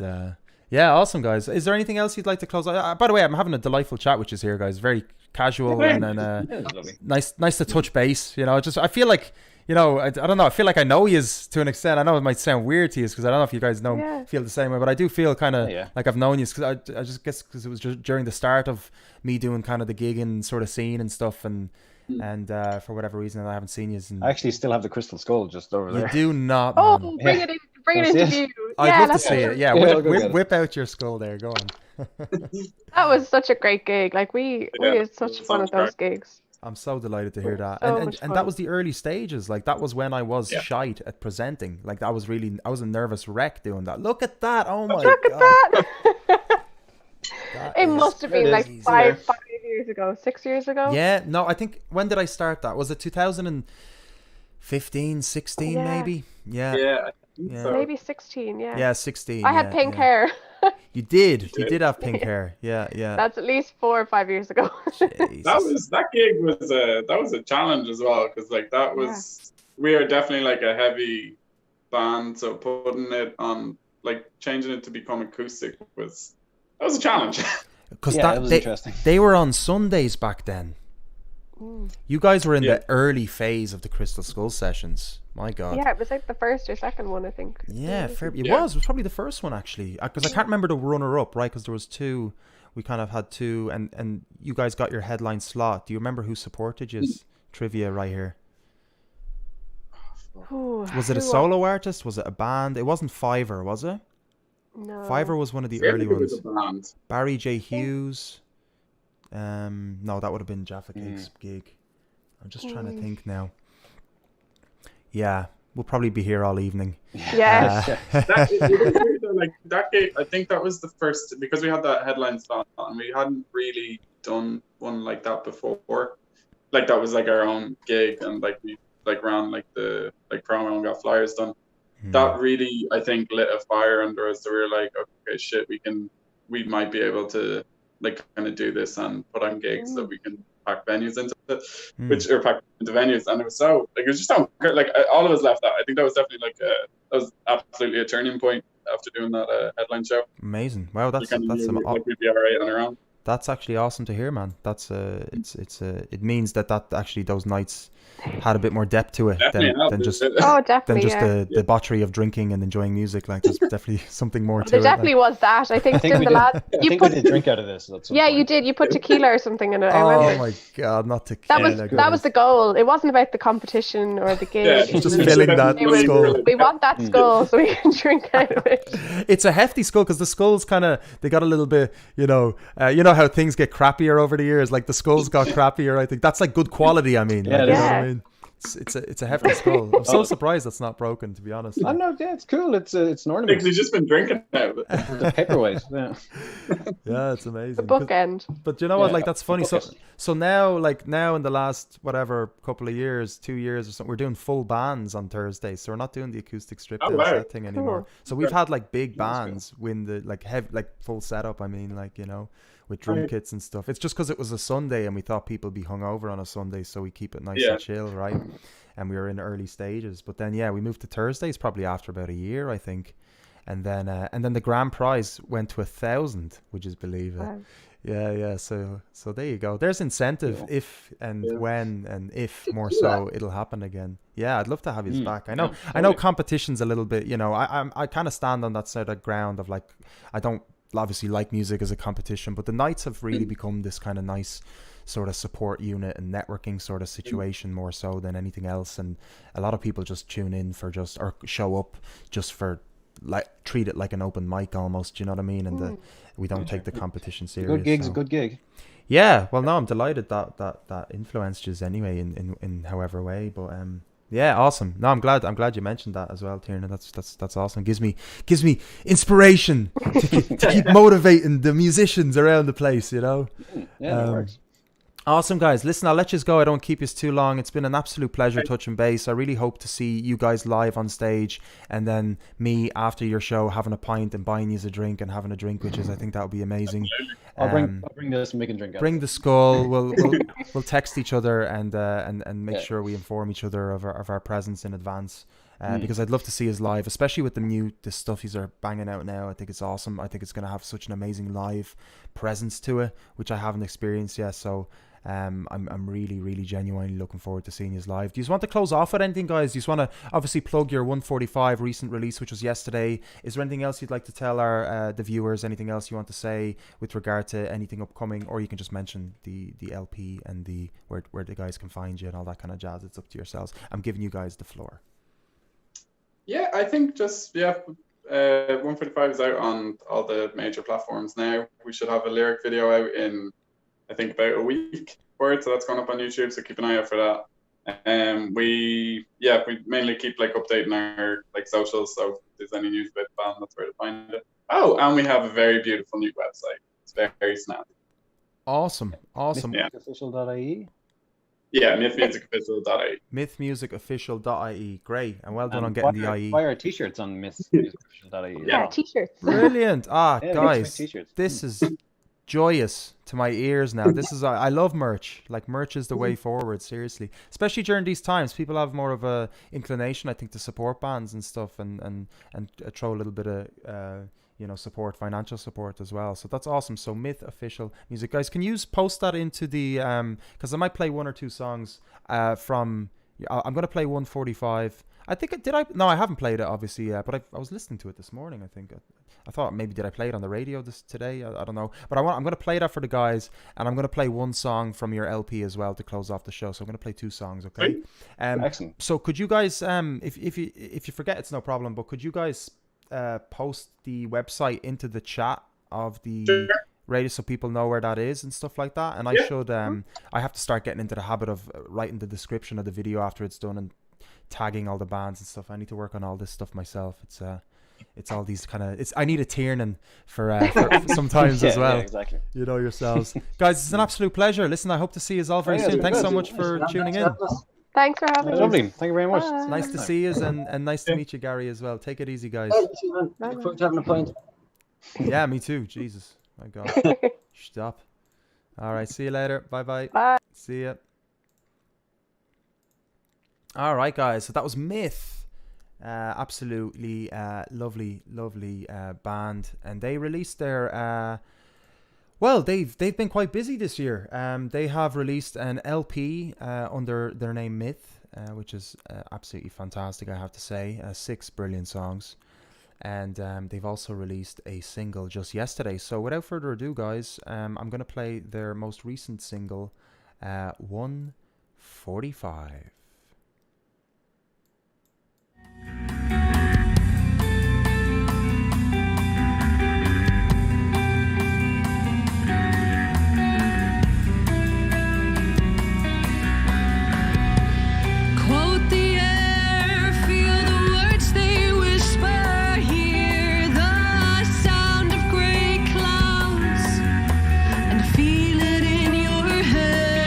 Though they're tired and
They've never been near a shepherd's herd.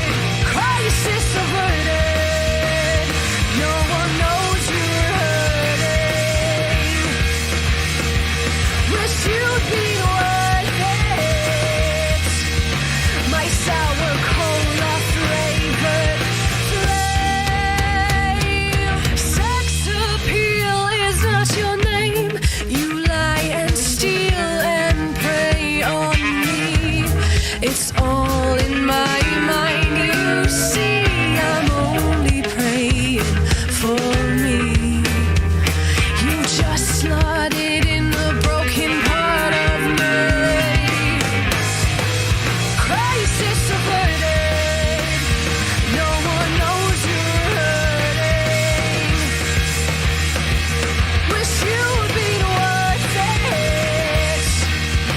My sour cola flavored flame.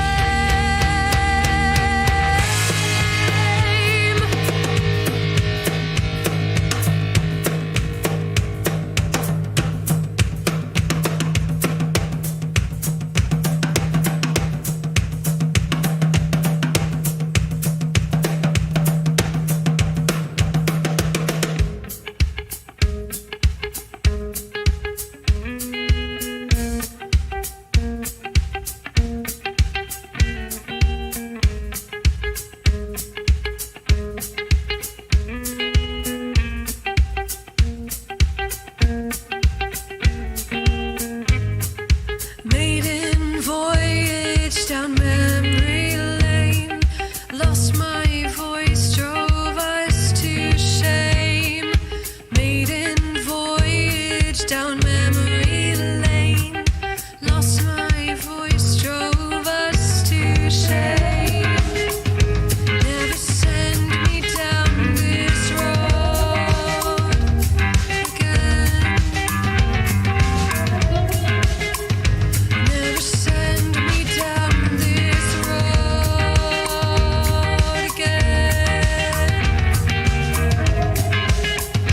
Never send me down this road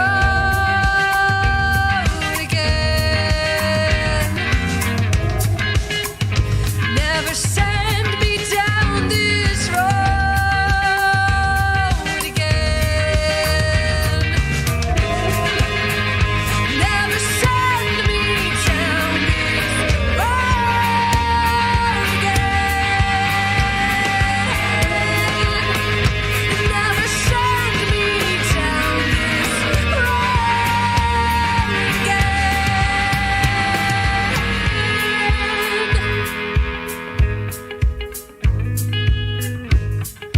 Lost my voice, drove us to shame.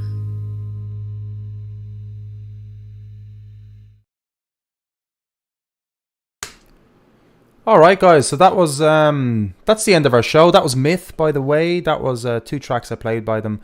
Their most recent release, 145, and a release from their latest LP, which has 6 songs on it, and that's Maiden. That's the last song from that. I think we disconnected from Facebook, so Facebook's not going to hear me, but no issues at all. I know there's a couple left on YouTube, guys. So I just want to say thanks so much for staying tuned in to our show.